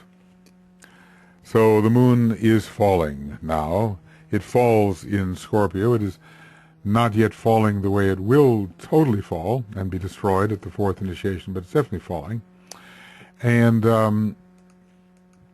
let's put it like this. See finally to the death of lower desire. Well, when we encounter these, we have to recognize that they serve only to strengthen the grip of the elemental self upon the higher nature, and we don't want that. So generally detach from the moon and all it usually represents. So a lot of people today that seem to sort of worship the moon, but really they're worshiping Neptune, the higher inspiration, sort of a divine receptivity, the artistic aspects that come through Neptune, let us say. They are worshiping the slightly unconscious way which leads to the reception of intuition. You know, the grip of the mind upon things is relaxed and one can receive, but the moon is not the source. We really have to understand in occultism that the moon must fall, and its so-called nefarious grip upon the individual must fall away and be no more. So the moon is in fall in Scorpio, and therefore finally should be dealt the kind of blow in this petal which would prevent a man from succumbing to the temptations after the second degree and from pursuing the lunar path, the path of lunar magic, the left-hand path. We have to treat the moon in the right way so that unfortunate possibility does not become a reality. Well, with Vulcan, love can. My old teacher used to play with words and reveal certain things, so apply spiritual will. Okay, wait a second. UK? Spiritual will in strength. Grip the personality and do not let it go the way of normal desire. And forge unbreakable bonds between the purifying personality and the soul. And generally strengthen the instrument through which sacrifice is offered. You know, sometimes we say, well, I'd like to be able to do that, I'd like to be able to help, I'd like to be able to sacrifice, and one is too weak even to do it. Sometimes, you know, at this time, World War I has been over, began 100 years ago, and I somehow study wars, you know, being an Aries type, and I studied this war.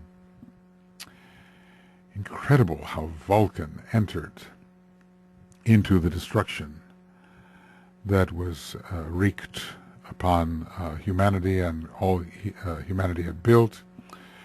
The forging of the weapons of war under Vulcan. We need to forge the weapons of peace, and we need to end the war, and end the war, with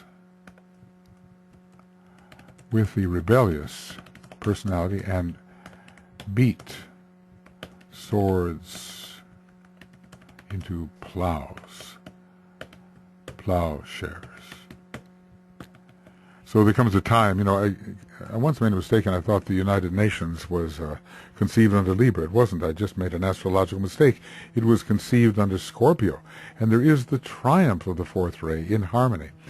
And DK tells us quite a few fourth ray souls find themselves working within the United Nations, fourth ray disciples.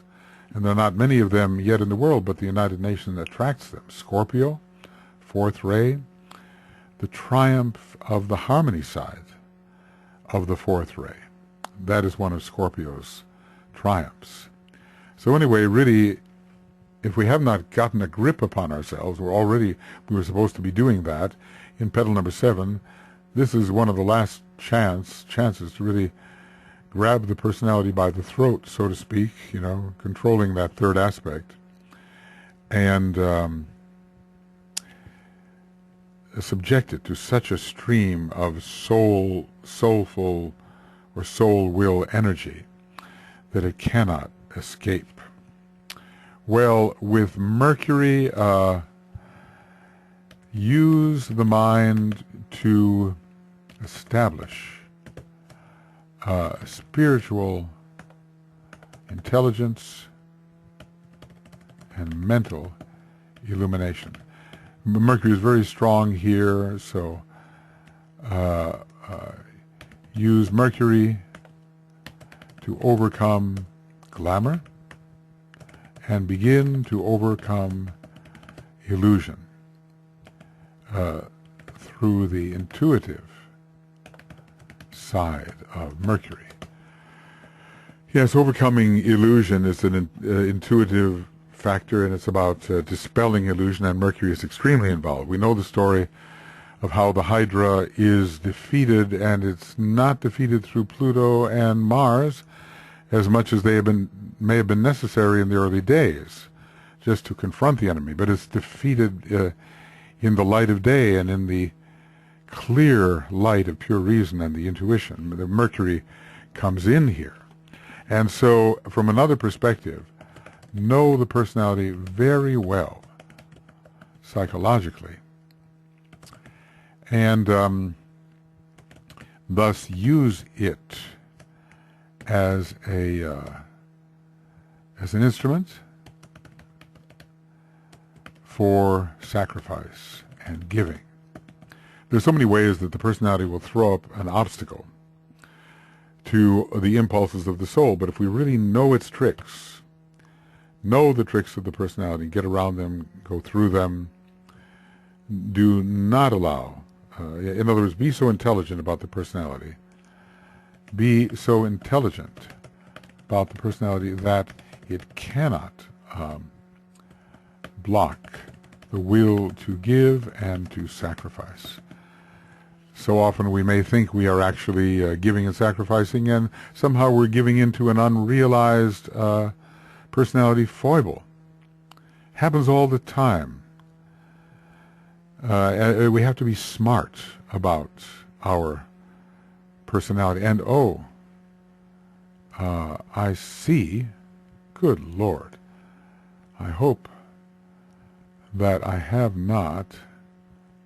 this horrible feeling that I may have forgotten Venus someplace. Oh. Mars, Earth, Venus. I didn't forget it there. But somehow I left Venus out of the picture in this lower one. And I don't understand how. Or maybe I didn't. Somehow I thought I had. Okay.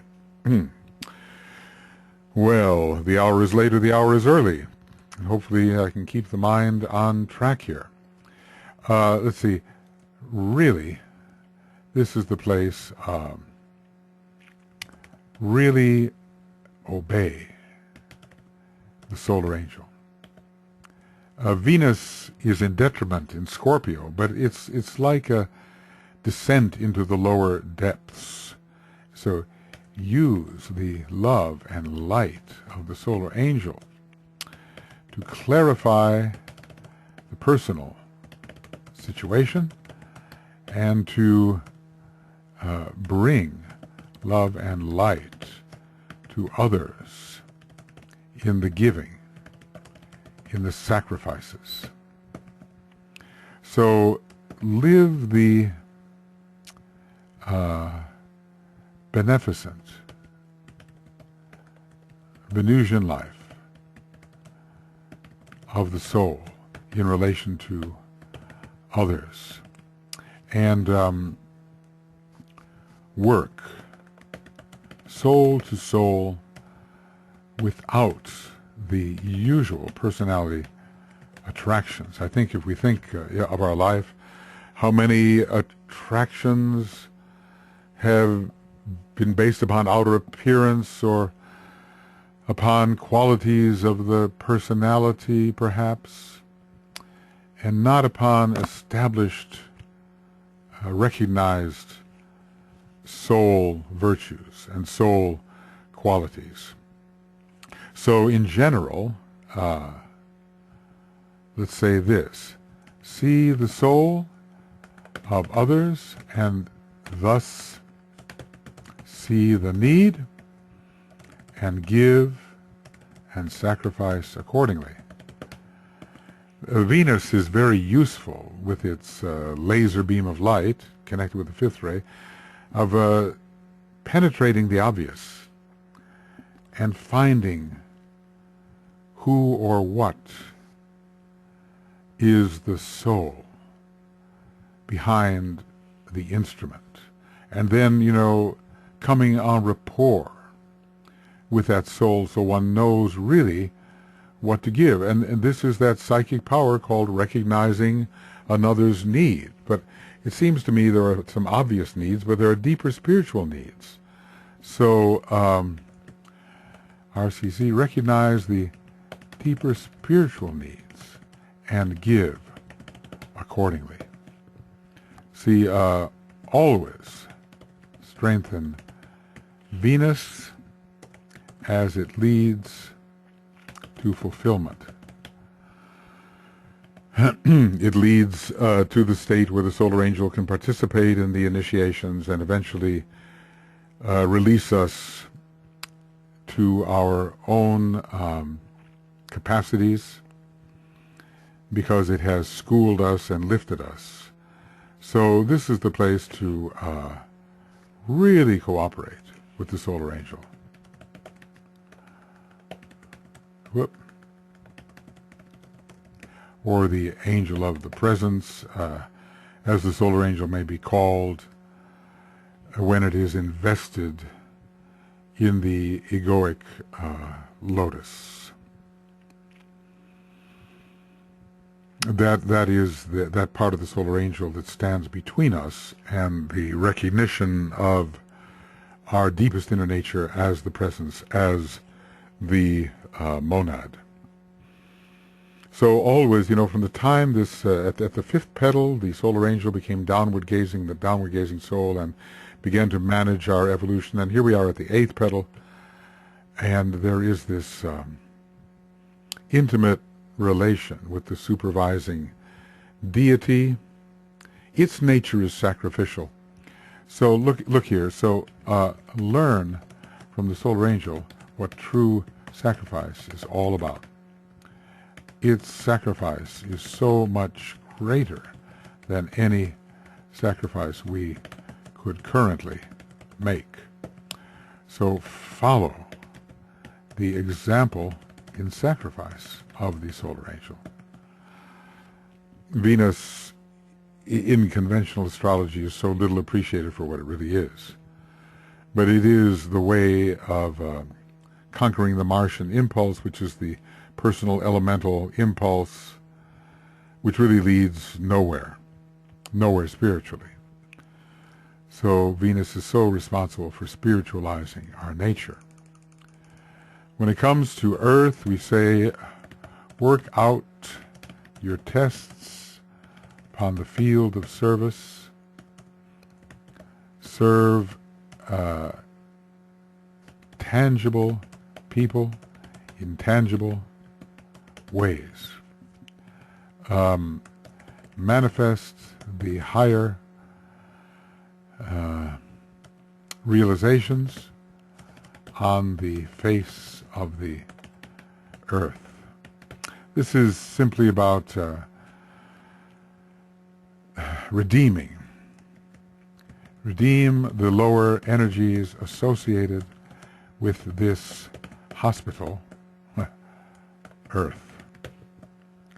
This is the place where the great third ray stream of energy and the second ray stream of energy have come together with very frictional results, and as we're entering the fifth kingdom of nature, which we certainly are here in this eighth petal, we apply the laws of the fifth kingdom to the habitual energies of Earth. So apply the laws of the fifth kingdom of nature to the habitual energies and forces of lower Earth. There's so much that is inherited from the previous solar system, and all that we are struggling to do is to be in a position where we can actually apply the energies of the second solar system to these third ray energies and thus repattern them so that they can move ahead and take their proper place. well in the second solar system. And here's Mars, so related to Scorpio in two ways, and just be courageous in sacrifice. Dare to give. And here, selfishness, this first blow against selfishness is really struck. So dare to give selflessly. And because, Mars is the planet of selfishness. The selfish faculties are found in relation to Mars. It always throws the consciousness back into the elemental vehicle. So use the energy of Mars to work against the conventional direction of lower Mars. When I say lower Mars, I mean how Mars may be appropriated by our lower vehicles. So, this is the place. Humanity is a battling kingdom. It's got a lot of Mars in it, and this is a petal which has a lot of struggle in it. So again, I've used this phrase before, but I say, fight the good fight with discretion, with wisdom and discretion. Usually not coming from Mars, but at least it can be applied to Mars. And use this energy to triumph over the selfish faculties which seek to prevent sacrifice and giving. So we're turning Mars upon itself in a way, and we work with zeal to avoid selfishness. We do not count the cost here. In one way, we're told to count the cost. We have to understand what the path demands, but when we start giving, we don't say, well, how much is this going to take out of me? What kind of bite is this going to take out of me? How much will it hurt me? It's so common in human thought, as if everything we give away is a little piece out of ourselves without realizing the law of compensation. Now, the law of compensation is Jupiterian. So we might say here, realize the truth of the law of compensation, whereby every gift, every sacrifice is fully recompensed and more.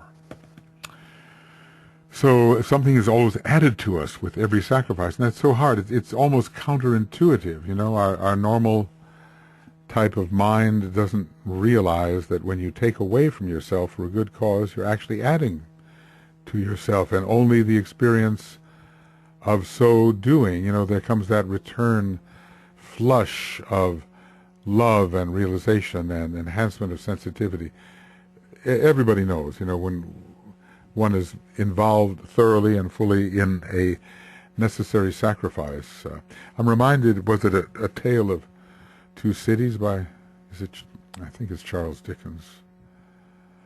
Anyway, I may be wrong about that, but I think so. And basically, the protagonist is sacrificing his life in the French Revolution for the life of another person, and he says it's a far, far better thing that I do now than I've ever done. There's something about that realization that less is more, and giving entirely what one is to enter the fullness of the kingdom of heaven with all of its spiritual riches. So, and let's just say this is the planet, if you're going to give, Jupiter is the planet, the planet of generosity. Think of it, Leo, the sign of generosity, Jupiter, the planet of generosity, Jupiter sometimes associated with Leo in its exoteric phase, and the Jupiter, big Leo heart, big heart. So here is really, glad that this is pouring forth with no thought of return.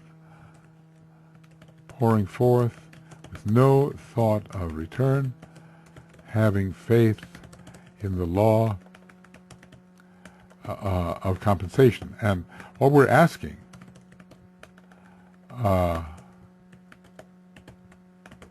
is to have enough to be able to give again. I mean, one wants compensation so that there can be sufficient energy to give again. And that's how wealth is built up, through giving and being recompensed so one can give again, and it continues to build. So Jupiter really contributes to decentralization, such a big picture. See the widening horizon, the bigger picture, so that the necessary sacrifices look small and are seen in proportion to the needs of the larger sphere. So a very useful planet here. If you have an accentuated Jupiter, you can use it to give and give again, and it's the surest path to spiritual wealth. But then again, that would not be one's motive. The divine recompense comes and equips you to give still more, and then you give what you have and still more comes, until you become very rich in the spiritual energies and continue to give them. And then more is always added to you, because you are, as you give, somehow you are retracting along the emanative line and rising more and more into your true nature. Saturn, well, let's just say, stop the lower desires. Discipline yourself so that you actually live the higher life of the second degree. There are, the astral body must be restrained as well as redeemed, and see to the restraint also, and learn to say no to your astral body. Now, the big yes will come in with the inflow of love, intuitive love, and so forth, but sometimes it's just necessary to, with Vulcan, with Saturn, get a grip upon yourself and saying, this is allowed, this is not. And so, Saturn, the planet of the law, follow the laws of the soul. Follow the laws of the soul, with which you should now be familiar, and hold to their expression. None of these soul laws is really easy. They can be studied, but then, you ask yourself, am I actually fulfilling them? And it begins with the law of sacrifice, maybe in a way the most difficult of all. But it tells us how we will progress when we are actually following the laws of the soul. So, in general here, hold yourself to what is right. And do not allow retreat into what is wrong. So it's choose a right and choose the right. Do I sound like a right-winger here? Well, there is the right-hand path as opposed to the left-hand path. Each has its virtues, of course, in politics, let us say. But we have to choose a right, choose the right. And Saturn is the planet of choice. And, well, Petal 8, I could almost go back to Libra and say, I think I will, and just say, choose correctly. Choose correctly. what is the right-hand path and what is the left-hand path. Choose correctly. Always one is faced with which way one can go, because one cannot go in all directions simultaneously yet. Ubiquity is something we achieve later, and on the way to ubiquity we are subject to Saturnian limitations. Well, here with Uranus, it's exalted in the sign Scorpio, so transform the emotional nature. Live increasingly the archetypal life according to purpose. And pull down the gifts in heaven and manifest them using the seventh ray.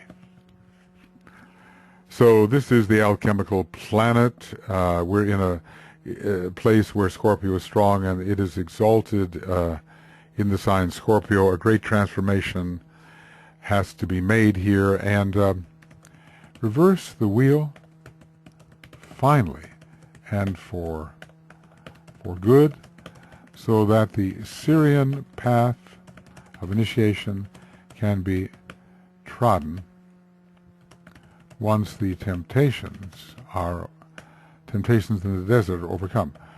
Temptations in the desert are overcome.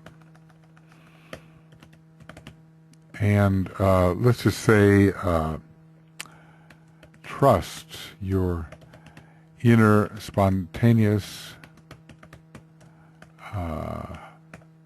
individuality. Okay. Yeah, we have to have faith in the immortal God within, and that the source of renewal is ever with us. So sacrifice fully, having full confidence in the source of inner renewal, Uranus. So sometimes we wonder, well, where will my resources come from if I give?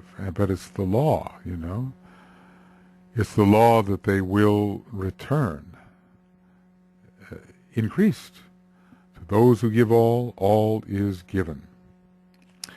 Well, Neptune, a planet of humility, when it's not a planet of inflation, and glamour, but dissolve the lower ego. Feel compassion and thus give and sacrifice. It's a major sacrificial planet. Decentralize. Decentralize. Okay. And this is a planet that is helping transform solar plexus energy into heart energy. Into heart energy, and again promote the giving. And lose the lower sense of self, which asks for reward. I mean, the soul self, realizing that it is ubiquitous, that it is everywhere, that it is one thing, does not ask reward for the apparently separated self. So we use Neptune to give us that mystical sense of identification which dissolves the lower egoic reference. So begin the process of understanding identification. This will be climaxed, far ahead, It'll be greater at the 3rd degree and still greater at the 4th and the 5th and the 6th and so forth. Identification can only increase because eventually we have to realize that we are the one and only logos in this universe. This is something that seems, again, counterintuitive, and people will say, well, it doesn't make sense, but to the sense-bound mind, of course, it doesn't make sense, and to the concrete mind, it doesn't make sense, but we have to overcome those particular veils. So this is a planet that knows no bounds. Let there be no boundaries to your spiritual generosity, and yet be wise. That's the hardest part. One wants to give all, but time does exist, and one cannot give all at once. Just imagine if the full power of the soul was somehow conducted into our energy system. DK says we couldn't stand it. That's just the soul. What if it with a monad? We just couldn't stand it. So there has to be the impulse, the generous impulse, the compassionate impulse to give, but is there with Neptune and Jupiter, but there must be discriminative giving. I mean, what really is necessary at this moment? It takes so much wisdom, and we have to measure our giving according to the consciousness of the one to whom we give. Master Morya emphasizes that all the time. So let's go back here a little bit, just reread it because it's useful.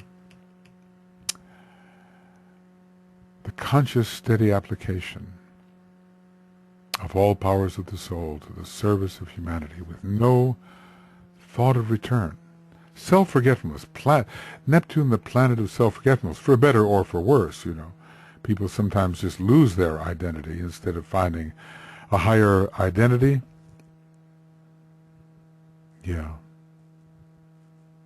So we are sacrificing through love. And let's just say here, when I finally find where it goes, it's just cultivate.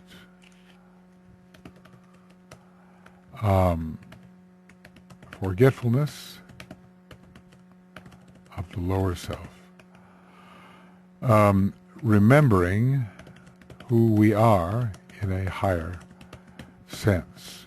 Now, Neptune can overlook many things, and it's also the planet of oblivion where you're not clear about anything, but one of the things that we don't always want to have in mind is, what does this mean to me? What's going to happen to me, that me is an illusion, a necessary illusion along the way of evolution, but there comes a time when it has to be dissolved, and then the flow of giving and sacrificing. Learn what is self-effacing giving and sacrifice. Self-effacement. I don't know how attractive that may seem, but certainly it helps us merge with the heart of the Sun and with the Christ consciousness. Christ is Neptune, is Vishnu. Christ is the initiator, also at this initiation and in the 8th petal. Interestingly, the number of the Christ and his consciousness is the 8. So probably it comes home to us even more at this 8th petal. With Pluto, it's also related to Scorpio, so finally put the lower desire nature to death. The death of lower desire. Not that we can ever really kill out desire entirely, because the whole universe is based upon the reamalgamation of the apparently separate parts under the influence of desire with a capital D. So Pluto is all about the will, use the will to destroy attachment to the lower desire and the lower worlds. Cleanse, heal, detach, and thus end the obscurity which hovers over real soul identity. Pluto digs so deep and ends so many things. We don't want to forever drag with us the unnecessary. And this is our chance at the 8th petal, really, eject and transform. So turn poison into the elixir of life. And we, of course, continue to do that. I mean, the Master R, I think, is doing that all the time. He knows the secret of transmutation. He can regenerate the vehicles at will so that he has a reliable, steady instrument. So this is, let's see, as you enter the stream,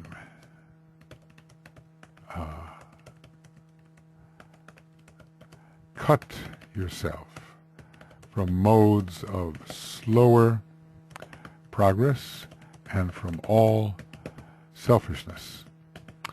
Pluto, in this case, works against the selfishness of Mars. Cut from the selfishness of Mars and cut away from the domination of the soul by the lunar vehicles. At last,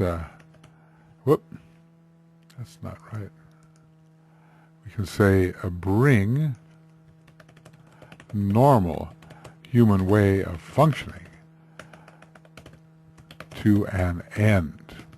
Pluto, the Terminator, And although it sometimes seems difficult to terminate the way we have been and the way we have gone, when we jettison that load and later are flying higher, we will realize what a great promotion of freedom was involved here.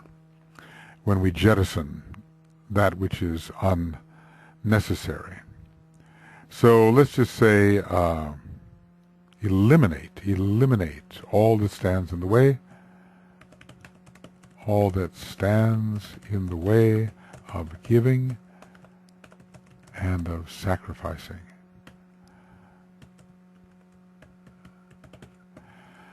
Well, there we are, friends. Of course, there are other planets and other ways to look at all this.